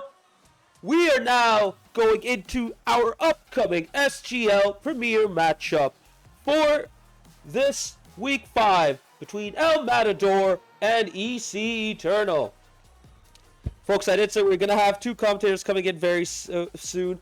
Our second commentator is going to be taking a bit of time to get here closer to kickoff, so hopefully he'll be here by then. But for now, we do have the return of the winner of the first match. Welcome back, Devin. I am here. Oh my gosh, good heavens. I was in a drop shot game that feels like it never ended. So this is my rush to the stream face and demeanor right now. So chat, bear with me. We'll get there. We'll get this next match going because we got a hot one coming for you. El Matador, EC Eternal. Oh, I'm so excited for this one.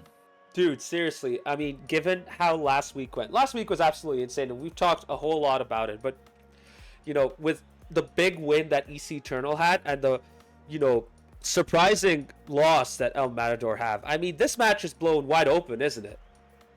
Yeah, for real. Like, we're comparing these two squads, but legit, I mean, I don't know what El Matador squad could be the best right now. I know Toad will definitely have insight on this because he said it last time, but legit, whenever it comes to, You know how we're gonna look against these two squads. I don't know if this is gonna be like the battle of mechanics per se, but it kind of feels like it lines up for that, given what EC Eternal have been willing to pull out as of recent, trying to force themselves into that top 5 or maybe even break into the top 4 for these power rankings. Yeah, and you know what? It's not just the top 5 and 4 of the power rankings. It's also a chance for them to go higher up in the table.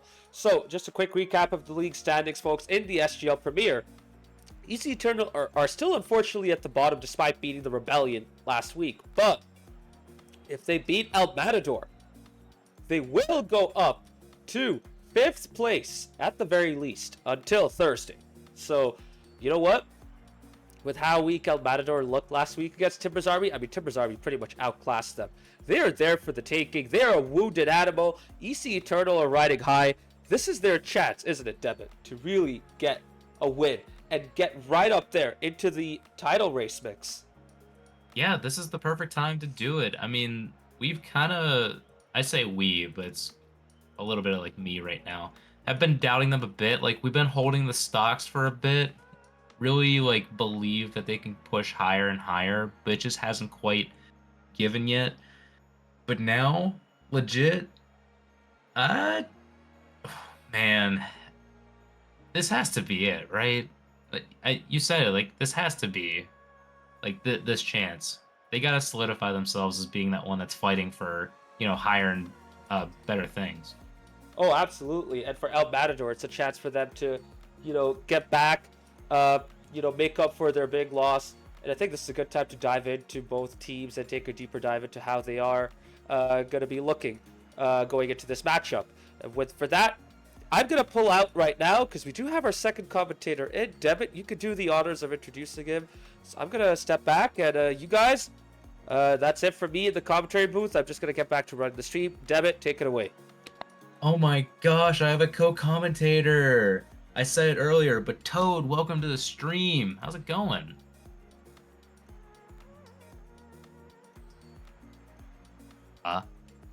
Maybe.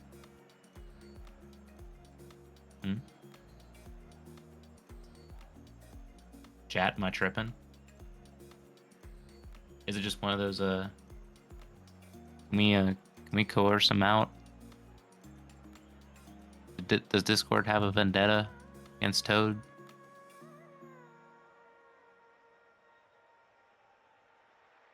Who knows? Either way, we'll figure this one out. We'll get to it.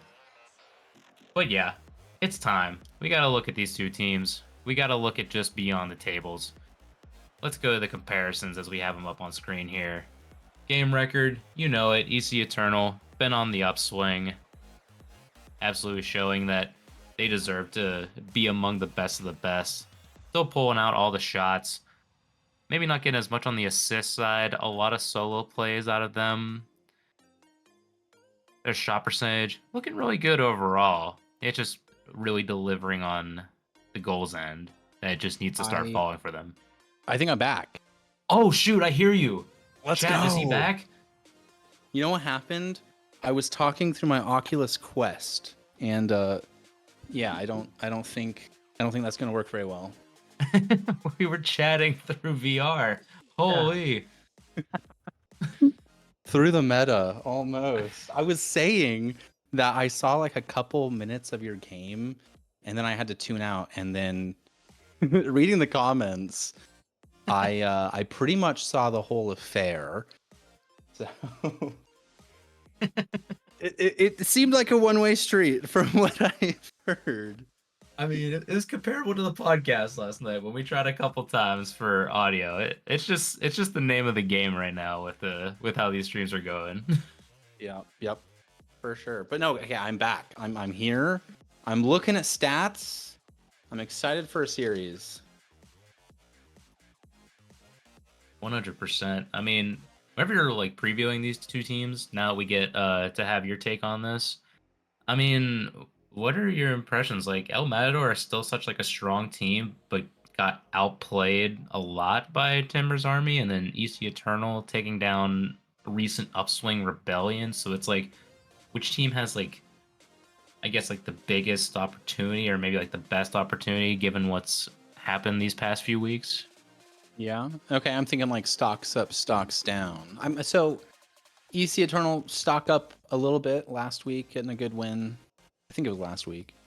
Stock down for El Matador, right? They had a bit of a down week. They kind of got a shellacking, to be honest, but they did get a point, and we'll see how important that point is. So potential wise, I think EC Eternal has a lot more to gain, and El Matador has a lot more to lose if things go sideways for them. But I think it's clear EC Eternal's coming in as the pretty favored underdog, if you can favor an underdog. A little bit of an oxymoron there, you know. Yeah, but yeah, I think El Matador is probably gonna come in with, heads held high. They had a rough week, but it was against Timber's army, so really can't feel too tough. Can't feel too bad about it. And I'm sure they're gonna bounce back. They have they have too many good players that they can rotate in for anyone to have like one bad day. Yeah, exactly. And one that maybe I'm just missing some of the broadcasts with EM so far, but one player in particular, at least whenever going up and down their roster, I know we've talked a lot about, Luis being the catalyst of that team, and Kiwi being a solid, second man over there.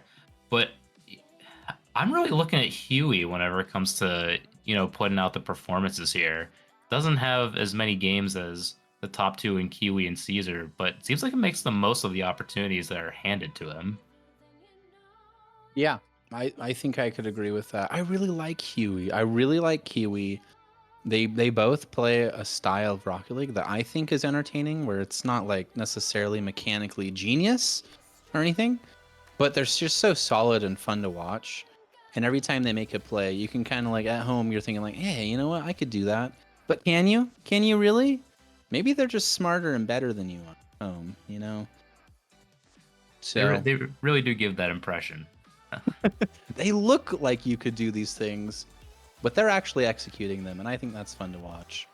But yeah, Caesar, of course, high mechanical player. Luis, definitely a high mechanical player. And a lot of those plays, you're just thinking, good grief, get a life, Yeah, especially the way they pull this out. I mean, maybe just to cap off the El Matador talk, we talk about how mechanical Luis and Caesar are. Maybe they're just paving the way for their teammates instead for these stat lines to sort of all even out. Because I'm looking at the demo count for this team, and yeah, there's a lot of movement in and out of these players, clearing the way, especially for Kiwi, Huey, even getting Wicca in a little bit on these goal counts. But Yeah, I'm looking at spreading the love a lot. Between first and last, like Kiwi, Caesar have 8 games and Huey has 6. So I don't know if we're gonna see more of Huey tonight, so that they're really trying to even up the games as the season goes on. But it's nice to see everybody contributing. There's not necessarily one player being left behind, and that's really cool to see. So, well, okay, actually, there is one player. I think Koov's on the roster still, right? Yes, So- he is. That was a notable trade. Ponzi to Big Dogs, Kuv to El Matador proper. So I do kind of want to see Koov get on the stat sheet a little bit, but we'll see if this is the week for it.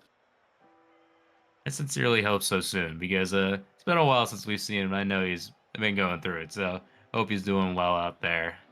And let's transition a bit back toward this other side. We gotta look over at EC Eternal because they're a team that I like to call a tricky team, one that shows off what they can do, but the results just don't hold unless your name is Bizbo whenever it comes to saves. Oh my gosh, yeah, you're not kidding. 22 saves in 10 games. That is outstanding. Oh, you know what? I think I remember seeing him towards the top of that, or towards the top of that top 5 stat sheet. That was abnormally difficult to say. But 16 demos for him. 16 demos for Christmas. Dude, I didn't know that. I was personally victimized by Bisbo a lot in the series we played, and so maybe 14 out of those 16 came against just me personally. yeah, but really, because if you were to put on all the pain against the locals, is it like the train like comes back around, the hurt comes back around to those who caused the original pain? Either that, or maybe it just went to you, and then you're like, all right, I need to transfer this pain to somebody else now. The cycle of abuse, yeah. Pretty much, yeah. So I think if that bears out, then maybe Huey continues it next week, I'm assuming. But no, 22 saves from Bisbo is insane.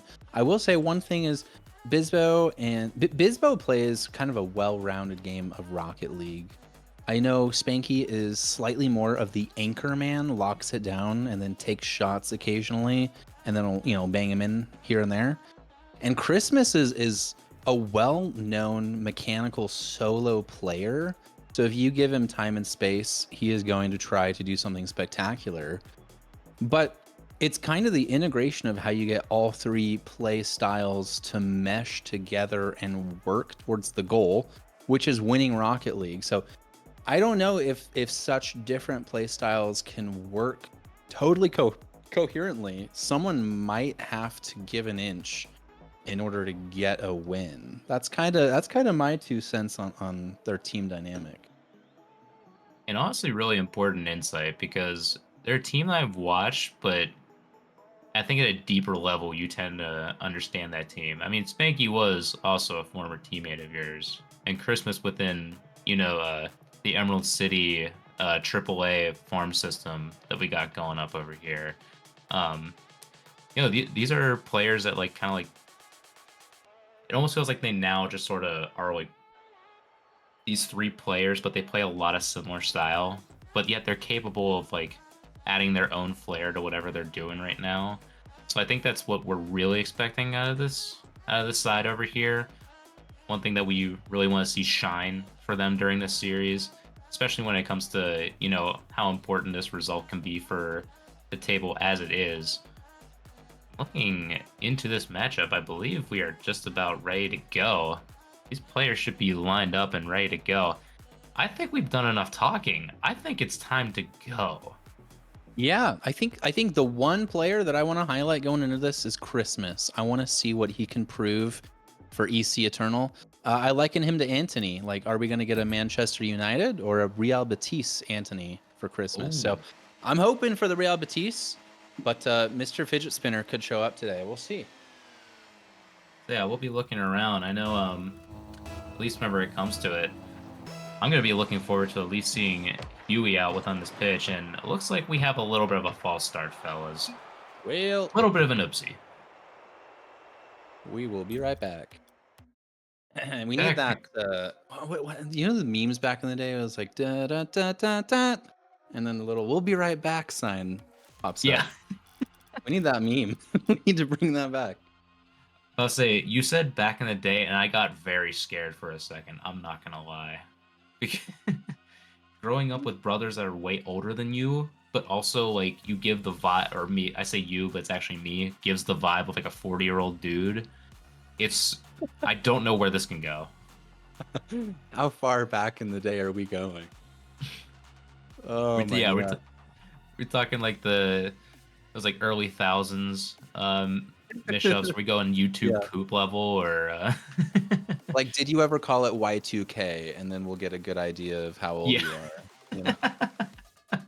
Were you pre-Y2K? I think server is coming back online soon. Who can I fault for that? Whose fault was that? Let's throw some names around. Let's see. I know we Bear? have... Was it Bear Blitz's fault? Was it Oh, wait, hang on.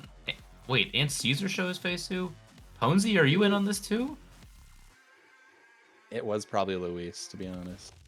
Always blame Luis. You know what? You could either blame Luis or blame me for not doing my taxes, and that's why we're still at this point. You could either blame Luis or be wrong. So Let's isolate him. I think I got enough love on the last stream. oh, here we go. All right. It's time to join back up. Engines warming up. I think we're getting back to it soon. I say we can't have this tease of this matchup that we've been waiting for so long. And we need to get going over here.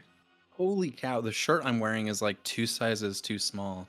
It's like Tottenham era Bale, you know. The shirt is clinging right now.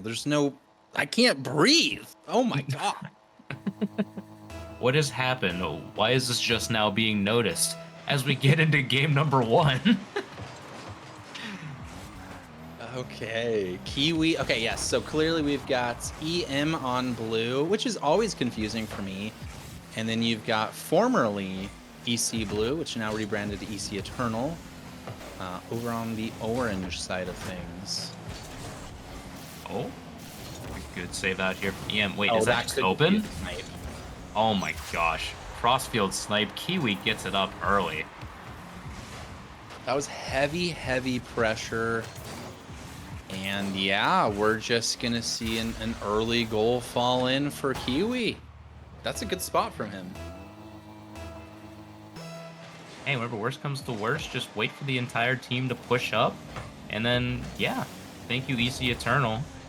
I was about to get worried again, but thank goodness Christmas is there. Wants to get this solo, doesn't get it though. Spanky has a follow, and he got the full boost. He can pop it over. Oh! Ooh. Oh, that's a big save from Huey. Andy is able to like kick it out to the corner. Good stuff. I like this lineup. Oh my gosh! Hello. No way. Kiwi. I'm looking at a bit of a defensive breakdown here. Bisbo over.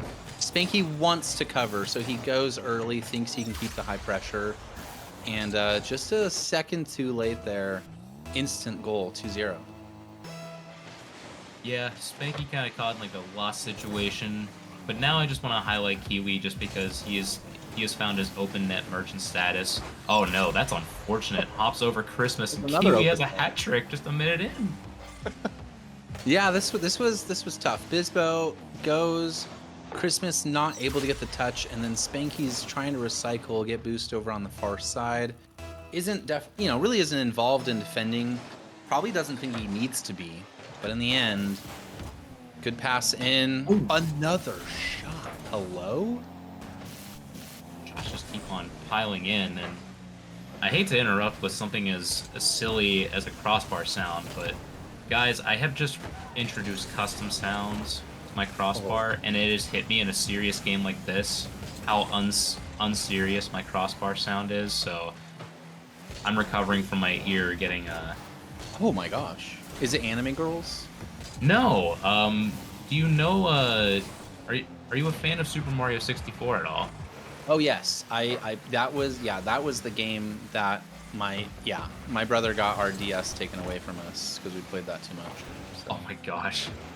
So it is Super Mario yelling boing whenever it hits the post of the crossbar.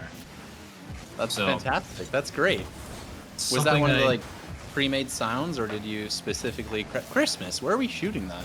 I don't know. I thought that was destined for goal mouth over here, but that ended up going wide. No, this was a file found online, so, you know, we got lots of soundboards out there for the brilliant crossbar and post to, you know, take delight in now. That's fantastic. It kind of takes me back to like the days of flip phones and slide phones when you would, go online and specifically perfectly craft your ringtone and then Oh, yeah. and grab your like text tone or whatever.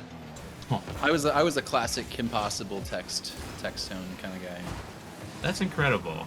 I actually really like that, like finding that mix of perfect ringtone there. It's something that Easy Eternal needs to dial up right now because, they have the shot look so far, but they're just not going in. Oh, Oh yeah, Spanky's got all 4 shots for EC Eternal. No goals. So that's definitely not going to help his shooting percentage. no, it is not. Maybe Huey can get someone started. Already has. Oh, that's nice. That's so Ooh. nice. Even better backboard defending though. Huey wanted that too. He nearly had a deflection. There's a turn here from Huey. What? Oh, it's a good clear out by Bisbo, but honestly, Wicca keeping the attack going. It's forcing a little bit of an awkward touch, but EM does not have enough boost to sustain that. But they don't get caught out yet. Still on offense. Maybe it dooms the opportunity. That's a Oh, brilliant nice. pop. Such a cool touch. Wow. Kiwi actually dishes it off instead of scoring every single goal himself. I know Gotta give him props. we haven't said Wicca's name a lot, but just being ready for that, also setting up so many chances for his team already. Dude, this team is hitting a different stride right now. One that I wasn't quite expecting, happening this early in game number 1. Oh, big save. Kiwi almost getting involved in another goal. So far, he's of course contributed to every goal available, but Wicca getting involved. 1 goal, 2 assists so far. So he's kind of been, so far in the season has been a little bit of the odd man out. Oh, Huey getting his goal too. Love to see it. talk about boxing Everybody on out. El Matador. Dude, this bow is getting tortured down here. Is this deserved 5-0? Because I was thinking EC Eternals playing okay. I wouldn't have had them pegged as 40 seconds left in the game, 0 goals, 5 conceded, but that's where we're sitting. It's where they're at right now. Maybe doesn't feel deserved, but maybe it's more of an opportunity for Eternal to kind of maybe get like the caffeine injected right into their veins. Because they just look a bit slow to maybe like to react to some of these balls so far. And like some of these defensive positionings I'm not the biggest fan of, as we saw a demonstration from both Spanky and Christmas, but Christmas does recover really well over here. But moving forward, this is I gotta wonder what they can do. With 2 boosts, that was a choice. Spanky! Ooh. Collapse one at 0 seconds just to bring a little spirit goal back. Yeah, exactly. You gotta get the offense going somehow.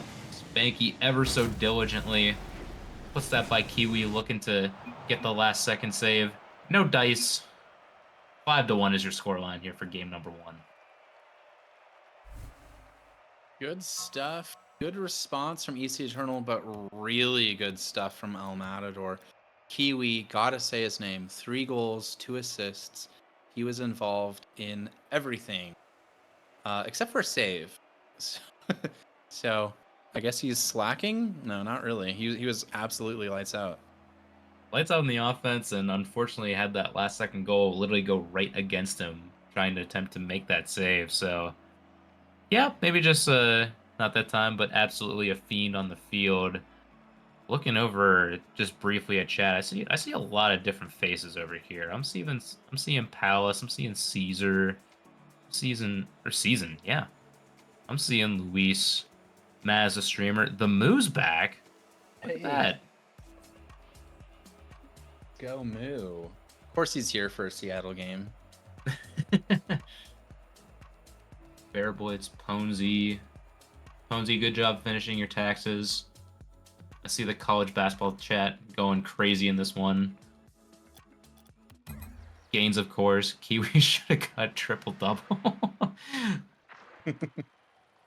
Maybe next game.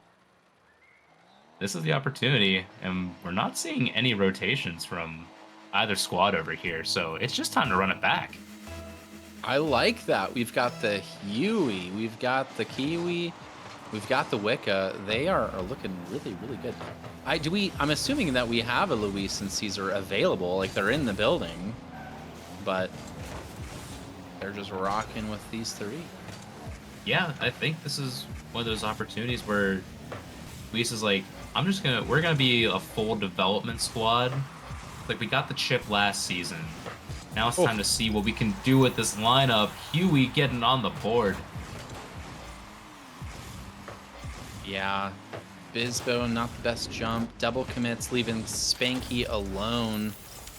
And doesn't exactly cover himself in glory, but that's always probably going to drop in no matter how good at defending you are. Caesar, I apologize about your torn ACL. Hopefully you'll be back in a year. Takes a little bit to recover from, especially these car part shortages that we got over here, so I don't know. Figure it out soon. Oh, this is a little bit of No no way. You just gotta laugh it off. How does that stay out? I don't know what else to say. Oh my gosh, what a dunk! That doesn't go. Toad, what's happening?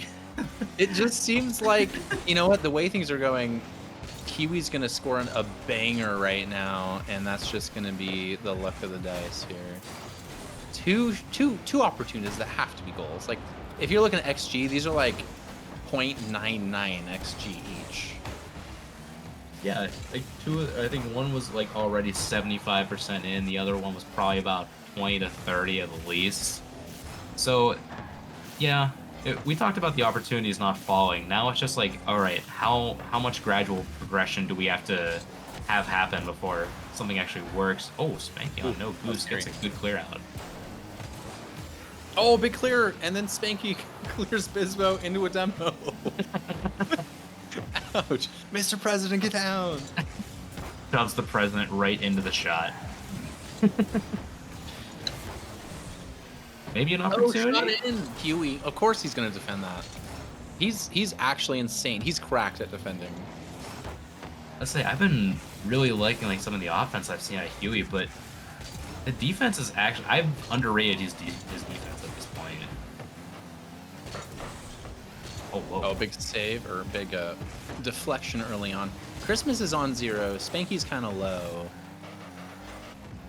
Bizbo's really the one with any boost. I feel like I haven't seen EC Eternal with a ton of boost to work with, like, consistently as a unit. Yeah, it's definitely been a struggle. Right now is probably the most boost they've had. Bizbo grabs one with a demo. Spanky's working his way up and gets dusted in the midfield. Christmas deftly puts out to the side, but another attack that probably should have resulted in some sort of shot or pressure instantly goes the other way. Probably, given that I saw 2 demos on the back line for that air dribble, it just didn't work out then. It's a good clear up by Kiwi. Yeah, we're just waiting for legit the ball to go in the net at this point for EC Eternal. El Matador hold the lead for now. It's a little shaky, it seems, but still holding firm. It's definitely a more even game than game 1. But from what I'm looking at, EM are in the driver's seat unless they give it up. But from what it's looking like, They're blocking attacks from the midfield before it can even get into a dangerous zone. Pretty much, yeah. Like, they're taking these 50s, getting the demos over here. This could be an opportunity. Can he get down? Oh, not there. 3-on-1 opportunity going the other way now. I think he has to be very careful. Nobody over there for EM, though. Oh my gosh, what a pinch. Does it work out for Christmas? Is it a It's pop to working. Spanky? A fake? Uh,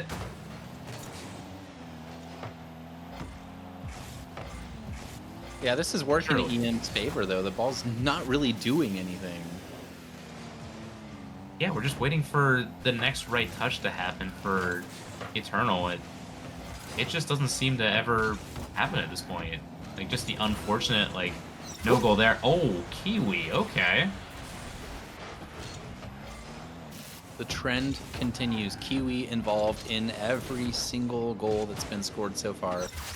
You could even say on the other side of the field, seeing as he didn't save it. So he's been involved. Yeah. Legit every time. Offensive powerhouse. Mr. Kiwi is. Gonna maybe generate something else. Doesn't entirely get in Wicca's way, but now Wicca seems to getting every demo possible. Oh my gosh, the entire team is dead. Bizbo's got to go now. Oh, it's so good. Follow up? No, leave it for a teammate. No. Oh, It ends 2-0, and EC Eternal maybe unlucky again, but realistically, El Matador is making their own luck, and they're finishing their own chances. So it's really hard to put anything down to luck right now. They're just looking solid. But, EC Eternal did not concede as many goals, so they've got that for them. yep, it's already an improvement, and I think it's maybe you can't put so much into the luck stock, but considering that EC Eternal probably could have been up at least 1 or 2 goals early on, I don't know, maybe it could be a little bit of a factor there. But yeah, you really can't doubt the amount of good defense and good plays that El Matador have been bringing to the table with this 3 over here, especially, you know, talking about Kiwi being on every goal participant extraordinaire. Kiwi, I mean, his tag is reliable rotator for a reason. And Wicca honestly might have just cleared out the entire squad by the time a shot comes through, so Yeah, a reliable rotator. That's a good one. I was looking at Wicca's profile picture. What is that? Is that just a dude in sunglasses, or is there like a story behind it? I I don't wanna know know. this art style. I wish I knew, but I always love looking at Spankies, considering that is Calvin. So, Oh yeah, it is. Spanky, good clear. Bizbo's doing his just classic demo chasing. Love to see it. But again, you know, nothing really happened out of that attack. It looked promising for a second. Oh, Bizbo, big win. But such solid defending. it feels like no matter what they can do right now, it's just El Matador is just ready for whatever shot they got coming. You see already, they can just turn so many defensive opportunities into attack. Now they're starting to sustain it a bit more, causing maybe not an entire bit of panic, but EC Eternal tend to look a little bit, you know, stuck on their heels as the play gets turned right back on. Oh my gosh, it almost was a perfect dunk. That was so close. Christmas. Spanky's there, a double commit. Bizbo with the follow, trying to get it over. It's not the strongest shot from Christmas, I'll be honest. It's not the strongest, and I kind of wish there was a little bit of maybe like some backline demoing over there. Maybe like a demo rotation out of one of these players. I know they've been doing it at times, but every time they've seemed to have success at demoing the backline, it's literally just not open for a shot, as we just saw with that last example. That was a nice pass. I think that was coming from Wicca. It might have been Kiwi. I already forgot.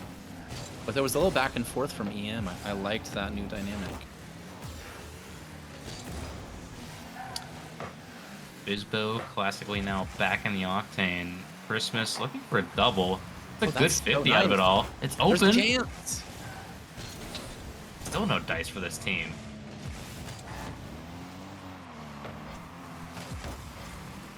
Huey taking his time, sizing up his opponent, and almost gets the 50 goal. Yeah, he looked very in control on that play. Yeah, he was absolutely ready to position that for a potential chance. Huey, miss over here. Doesn't matter though. Leaves it for Huey. Oh, bit of a backflip. No panic though.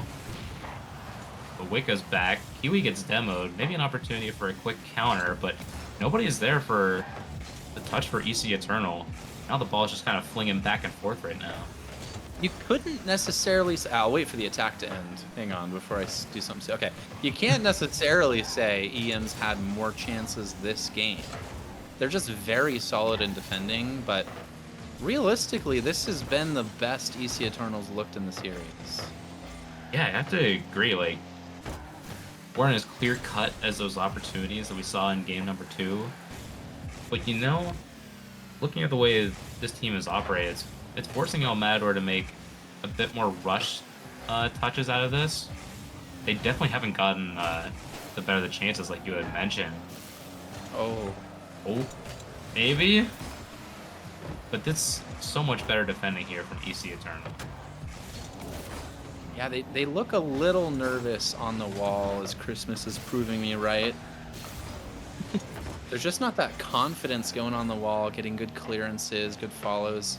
Bispo, Spanky, Christmas, there for it. Somebody is not teaching them how to shoot properly. What is going on? We gotta learn from. Shout out the Steel Army shooting training pack. Watching them versus Axe and Rose, because it seems like the chances are now just there, and they were sort of just hesitating a bit. I was a bit thrown off at the lack of drive. Usually I'm used to seeing these players drive in so much, especially Christmas right there, but that's a huge block.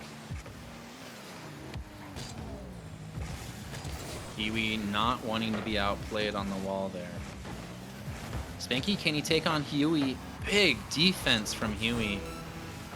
Going low on Wicca, this is a real chance. No follow-up. Hang on. Nobody there from EC Eternal. Maybe? No. Bizbo? I don't know what it... Are they snake bitten? Because something is not right. I guess maybe in retrospect now you can look at Christmas being like, alright, maybe Spanky might have had that one. Maybe a last-ditch opportunity. Oh, it's gonna go wide. Do we have overtime? We do. Game 3 overtime for their lives. EC Eternal gotta do it. Luis calling them out. They do not want to score. You can't say that. You're literally on El Matador. I think that qualifies as shit talk. I mean, but do we want to shut it down? No, we don't want to shut it down. Exactly. Friendly banter or intra-team. Maybe Huey can get something going. Only can really stay within the midfield itself. That's a huge dunk by Wicca. Maybe a follow-up? Work to do all alone. No. No. Spanky, Oh, thank what goodness. are we doing? Oh my gosh. That worried the hell out of me, and I'm not even playing. Oh my gosh. I guess there's multiple ways to skin a cat. I would not have skinned the cat that way, I promise. Oh! No! Okay, Spanky's playing out of the back. This is really nervous. I think I'm beginning to believe Luis's theory now. We'll go with that, or hypothesis, whatever you want to call it. Hypotenuse. I think Bizbo up the wall. Again, the wall is tripping them the heck up. Kiwi's got boost. He's not pressured immediately. He has time to gather. He doesn't necessarily get a whole dribble going, but you would think you'd want to see an orange car attack and seeing the space there. This is an opportunity. Christmas to Bizbo. Bizbo decides to be patient. Oh, okay. Kiwi's bumping, shooting all at the same time. Good opportunity. Bizbo may have an opportunity now. Gets bumped, but it's a good center forward. Christmas not there in time. Can Kiwi get a center? Wicca looking for... Oh my gosh, they're all over here. Okay, it's all going through. Wicca with a shot. Oh, Kiwi with a great boost steal. Oh, shot in across the map. Oh my gosh, what a save! It's fitting. It's so fitting. Spanky thumps it back across the field. Kiwi plays around. Oh no. Maybe wanted Kiwi and then said, actually, I don't want you anymore. Yep, but I can pass it to you by flicking it to you when you're 2 feet away from me. Oh. Okay, Christmas. Okay, all right. Maybe? 35 boost, 30, okay. Spanky a little too far back if he wants to follow. He's got to defend. Double commit. This could be it. No, Wicca with a whiff. With a whiff. Bizbo seems to be, taking control for EC Eternal's side. A couple times, maybe just seen some hesitation, but for the most part, Bizbo has that ambition for this side. It just, maybe both teams are trolling at this point. I think so. This has been like 8.5 minutes of no goal, just teasing. Like good grief, give me something. Even what we know out of these. Wait. Oh, all right. That can be worked with. Oh, no, Spanky. Christmas ball in. I'm probably not gonna see a follow from EC Eternal. Both teams are playing to not lose. I think we've heard this popular phrase before. Playing to lose, or sorry, playing not to lose, not to win. Oh my gosh. Okay. Just a blue blur driving by. Wicca could end it all. Wicca? Oh my gosh. Wicca does it with the dagger. It only took 9 minutes. We're released from this torture of waiting for a goal to finally go in. Oh my goodness, a little C&B torture, Dang. Wow, okay, El Matador takes it, but definitely not as confidently as Game 1. Game 2, EC Eternal was working their way back into it. In Game 3, they gave us a real show, but all things considered, I think EC Eternal scored 1 goal in 3 games. I believe this is a true stat. Did they score a goal? Legit, I don't mean to flame, but I do not remember. Wasn't it 4-1 Game 1? Did I make that up? Can somebody correct me? Somebody fact check me? I legit do. Okay, it was. And then fact check confirmed. I think Kiwi was involved in every single goal. That's right. Yeah. Yeah. Oh yes. It's coming back to me now. 81 touches from Kiwi. Wow. There's a joke in there somewhere, but I'm not gonna make it. I'm not the one to make that joke. The one to make that joke is in Twitch chat right now. There he is. The man himself, Kiwi, by the way. Speaking of. Oh my gosh. It looks like... Oh, come on, EC Eternal. We need you. When the world needs you most. They vanished. Come on, put your hand up. Take an interview. We just get the winner's POV yet again. We never get the loser's POV. Yeah. It's always, it's a sad time, but it's whatever. Like. Wait. Oh, yes! Hallelujah! Spanky's put his hand up. All right, chat. Looks like we got a slate of both teams coming in. Who's gonna come in first? I And believe also, we're I need to think of some questions. one of the hardest parts about doing these kind of interviews. Speaking of interviews, we are joined by Wicca from El Matador.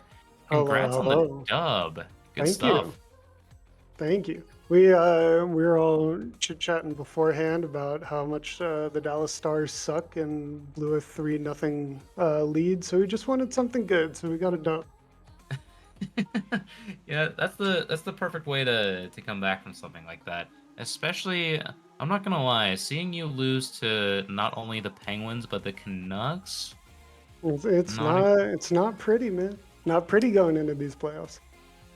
not right now, no. And I'm kind of rooting for you guys at the same time. So I'm gonna pick that one up. But you guys will just have to carry the mantle for now. And take me through that series. What was your initial impression of EC Eternal, and how would it kind of line up to what you're feeling in the match? So, I mean, Huey and Kiwi always bring good vibes, so we just had some good positive energy, good communication through those first couple games, and then when you go 2 up, you kind of tense up a little bit. It leads to I think, a 4-minute overtime, but finish it out there at the end. Yeah, it was a long finish. I mean, we waited over 9 minutes for the release. There were countless opportunities came and went, but more importantly than that, I was wondering, where did your profile picture come from? What is this? So this is me, actually. I have a friend from college who I paid real U.S. American dollars to make this picture of me. Holy Oh, cow. hell yeah. Okay, well, that's actually a cool I story. used to do Twitch streaming, and they made this profile and all of my emotes as well. Oh, that's beautiful. Did you call him beautiful? Why not? Why not? I agree. I totally agree. I had a fun stat actually back on Rocket League. I had a crazy Yeah. fun stat. Kiwi was involved in every single goal scored tonight, Yes. except for the other series. So, what is the magic going on with Kiwi, and how do we kind of get more of that in other games, not named Timbers Army teams? I mean, he just gets in there, and he is on the offensive end. He is an aggressive player, and he is either distributing or finishing off a play. So, uh, just in general, really good and very accurate with shots as well. So, Oh yeah, definitely. I want to point out you guys made good chances, but you finished them insanely well. And that was kind of the downfall of EC Eternal's night today. They made some chances, they made half chances, and then those half chances never really manifested. You guys made half chances, turned them into full chances, converted them into goals, and did it for 3 games in a row. It was very impressive to watch. I think there were also a couple solos in there by Kiwi. It wasn't there was somewhere it was just no help at all. I think we were both getting back left and right boost, and he was like, "I don't need those guys." 3v1 or 1v3s. That's Yeah, disappointing. You don't want to see him top the charts, in player ratings. We want to see you guys get up there too. We just put Kiwi on a pedestal and let him vibe up there because he deserves it. I think he had 81 touches involved in every goal, so we're kind of just playing setup sometimes for him.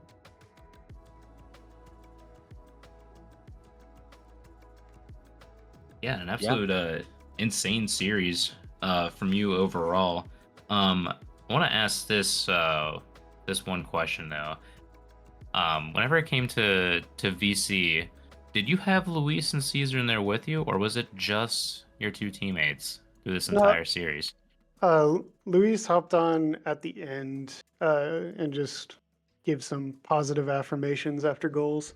I think Caesar's PC is broken presently, Oh, or something. He said he couldn't play today and he needed more PC parts, so not exactly sure what that means. slightly better than being stuck on a horse, but Unfortunate reality itself. But honestly, seeing you guys get it done with this squad here is honestly really impressive to see. It's kind of, I feel like no matter what, you guys can kind of just throw out a lineup of your choice. Just probably the coolest thing about this roster right now. Do you feel that same way? yeah, when we're picking our times, it's not like, all right, when can the top 3 meet? It's all right, when can any 3 play? And because no matter what we're doing, we're throwing out at least a combination of quality that has all played together at some point. So everyone gets along pretty well and plays pretty well together.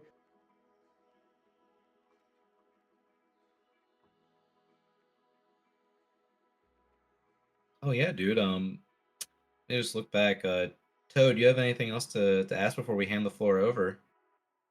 I mean, the one last thing I've got is with this win, my math see you guys at first place right now overall.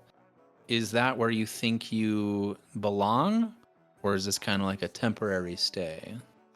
I mean, what team won last season? So stands to reason should be in first place going in and moving forward. Heck yeah. It's where we love it. strive to be. Yeah. Well, I mean, every team tries to be first, but in the end, it's always Liverpool. So Was not expecting that last one there, but Me neither. that's all my questions. I'm done. So. I only got one more thing before I hand over the floor to you. I gotta shout out the amount of physical play that you had in that, especially the amount of demos I saw. I'm pretty sure you demoed 2 people before getting demoed yourself in one sequence, so I Yeah. just wanted to shout that out before. It's called sometimes I don't have quality touches, but if you miss the first touch as first man, you can always go get a bump on a guy. So Exactly. All right, well, thank you for joining us. Floor's all yours. Feel free to shout out whoever you got. I just want to shout out Luis for inviting me and bringing me onto the team. Everyone's been super welcoming, and everyone I've met in the league has been super welcoming. So it's just been a really fun time being here the past couple weeks.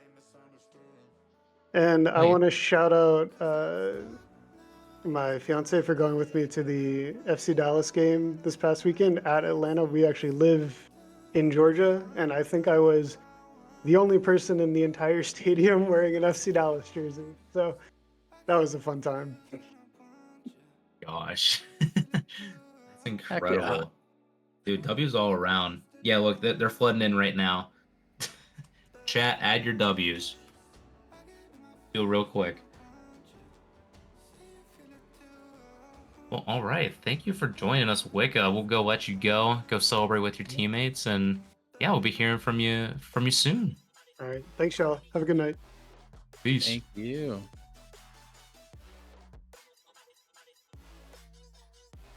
winner's Yeah. side POV. I was trying to put together the player ratings here because I just wanted to see how dominant EB was, but also what happened for EC Eternal because they had some opportunities. It just didn't really manifest. So, little stats guy wanted to figure out what the heck went wrong. Say one of my favorite features of the week, getting to see the Toad rankings. The Toad rankings. Spanky might be ready. Let's bring him in. There he is.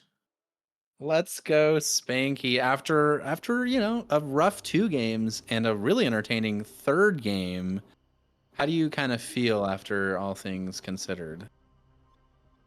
I personally, well, let me just state, like, I spend time in my head thinking, before getting into game day, and then at the end, whether we win or lose, I feel joy, just like gratitude of being part of something that, as a little community and you guys, put us out there. It just makes it puts more shine on it, so it's a lot more fun. So at the end of it, win or lose, it's just a lot of fun to be here and be connected. So that's how I feel when it comes to the game. I love the home and away series. I think it's a great equalizer. You know, last week I think we benefited from being the home team.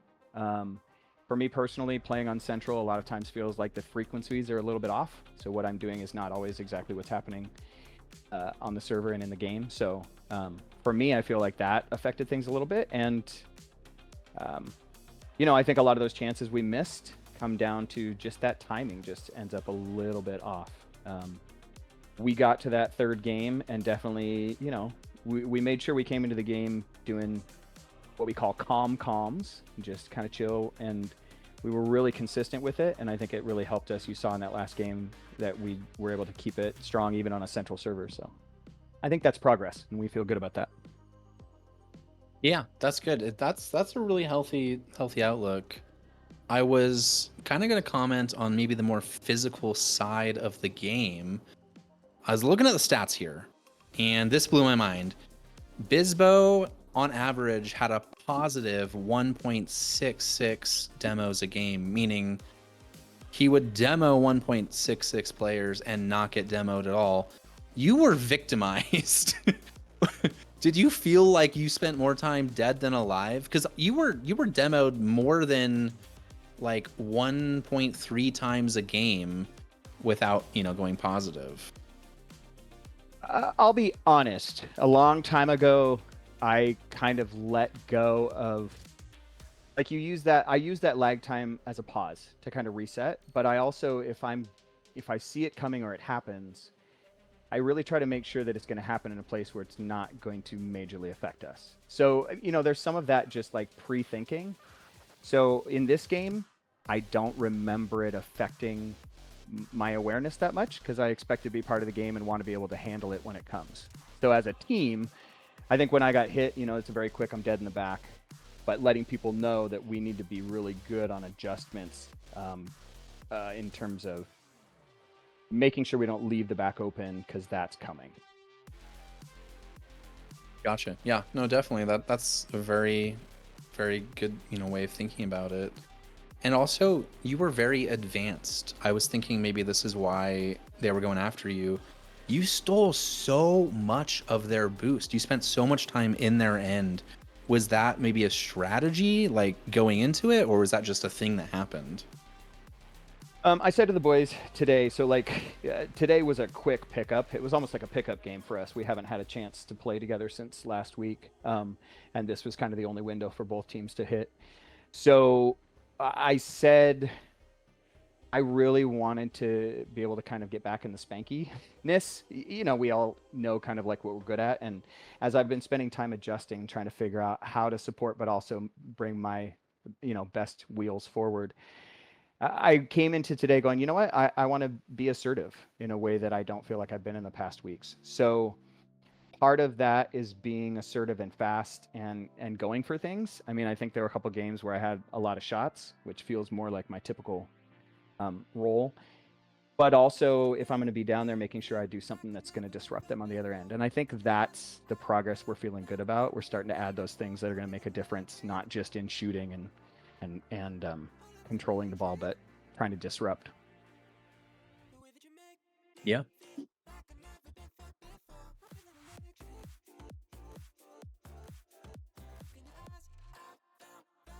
Let me pass the mic over to Debit. You there, Debit? Wait, hold. Hang on. We're good. Full mouth. Swallow. Whoa. Hang on. All right. We're good. But yeah, I guess even just looking back at this moment right now, I think, yeah, we're just about like close to halfway at this point. I just wanted like a little bit of self-reflection. Like I know we had a reflection on the last week, but now I want to see like how would you grade yourselves like so far this season? You know, I don't think anybody enjoys losing. I think we're realistic about where we've gotten to at this point. We said to ourselves a couple times in this match, they're beatable. And I think that's a really strong. I don't think that's overstretching our abilities in this league. Obviously, there are so many good teams and so many good players, and have been playing well together.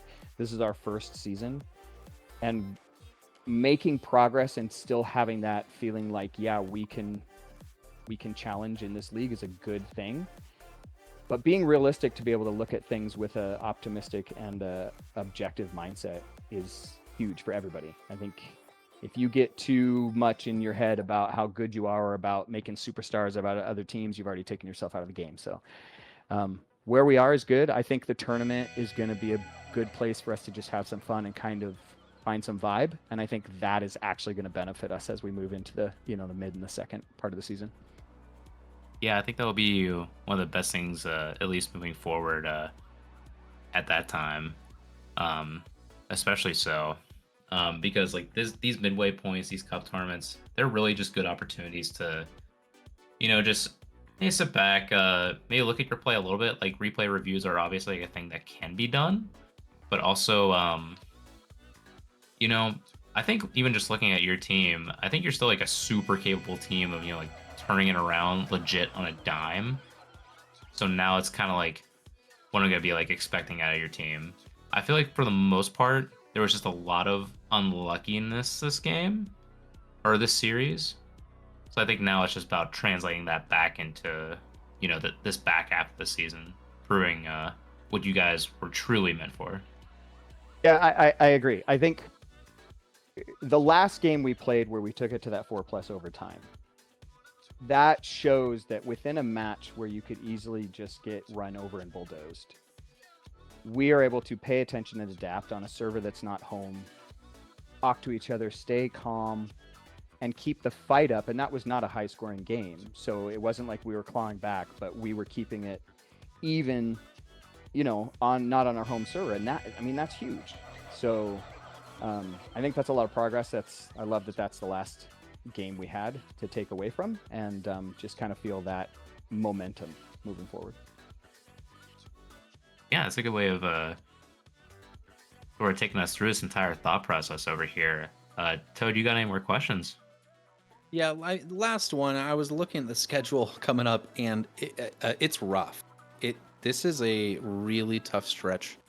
You had El Matador tonight. Next week, you've got KC Cauldron, and the week after that, you've got Timbers Army. Week after that, you have a bye, and then only to come right back and play El Matador. How are you going to get through this stretch with your head held high, and how are you going to get as many points as possible to climb up the table? I can only speak for myself, and hopefully the boys can back me up on this, but I don't spend time looking that far ahead, because being in the moment right now, and I have to get out of my head. That's a huge thing. Like sometimes I just carry that with me and it ends up in my gut, and I got to let go and figure out how to be here. And that's the best I can do to move forward. So I think as a team, like we said, we've done progress. So the next team is going to be a challenge, but that's an awesome challenge. So I think we can do our scouting. We can talk to each other. We can, have help objectively looking at what we've done, but you got to scaffold to become a better team. And I think we're doing the scaffolding we need. Every game and match we play is experience.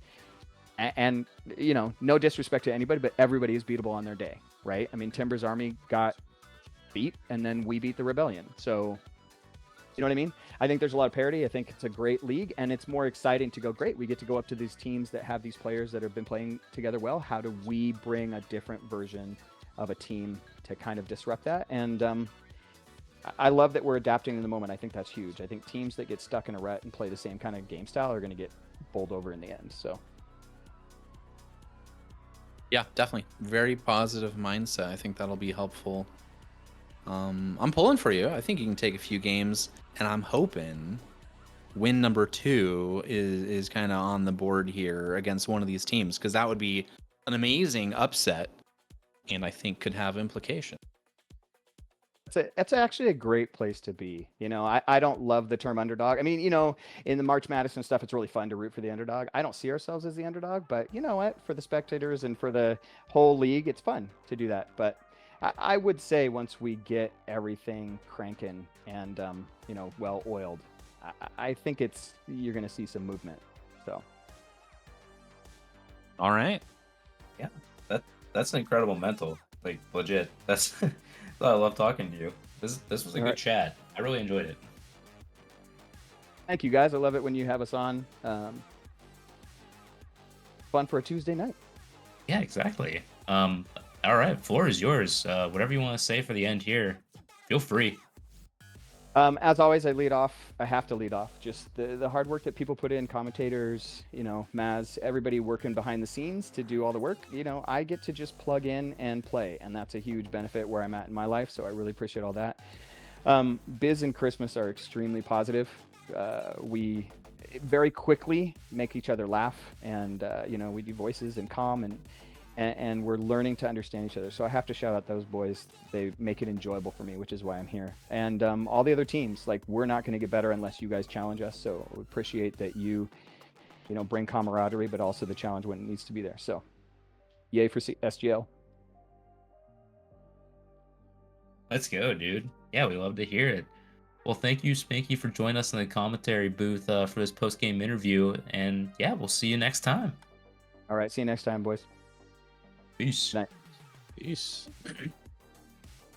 Crazy mentals. Wow. Yeah, it's in these conversations that, like, you just get more out of the player than you probably do, like, ever watching them matchup itself. It's a crazy thing to just sort of look back on after an interview. Definitely. Wow. I was putting in your game scores 10-0. Is this real? Holy Unfortunately, yeah. cow. Jeez. Have mercy. Holy.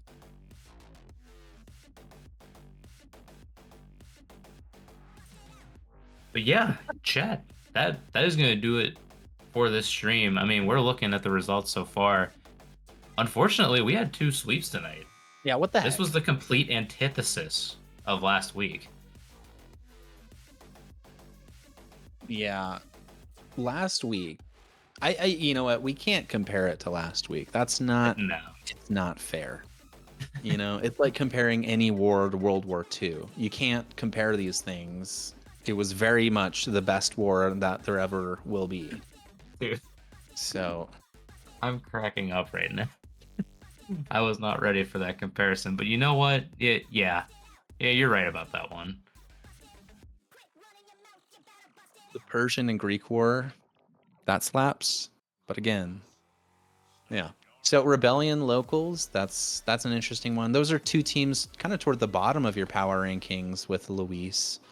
Maybe loser goes to 7. I feel like you got to at that point, right?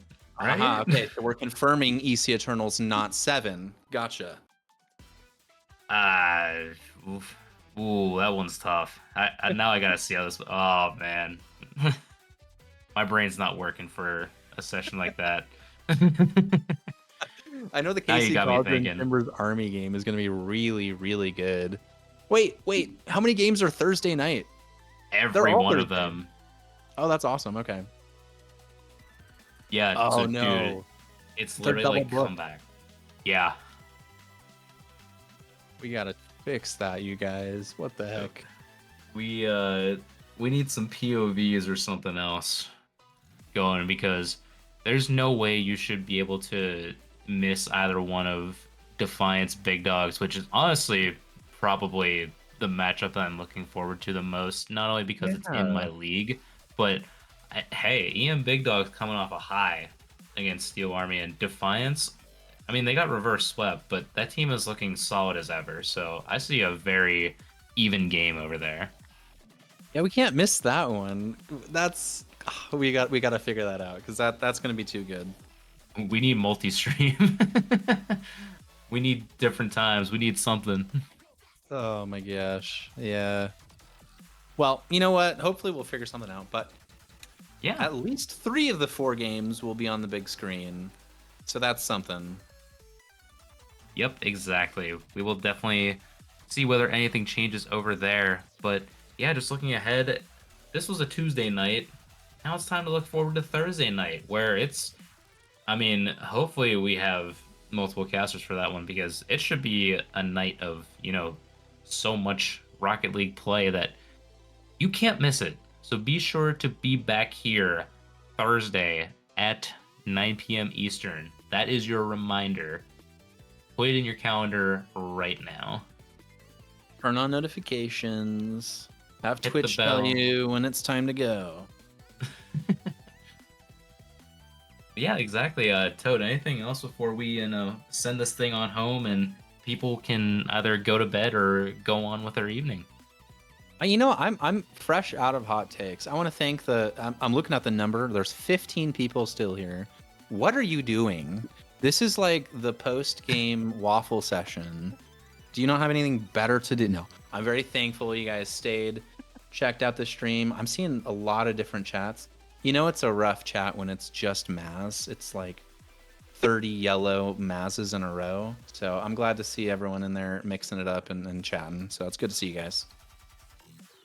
Exactly. We love seeing you all come across and chat. In fact, I just saw the number go up for some reason. So for whoever got here, thank you for joining in at the end. That was beautiful timing. We hope to see you Thursday. Oh no. And They left. what? Oh no, we lost another one. Quick, before we lose more. Good night, guys. It has been a wonderful Tuesday. Take care.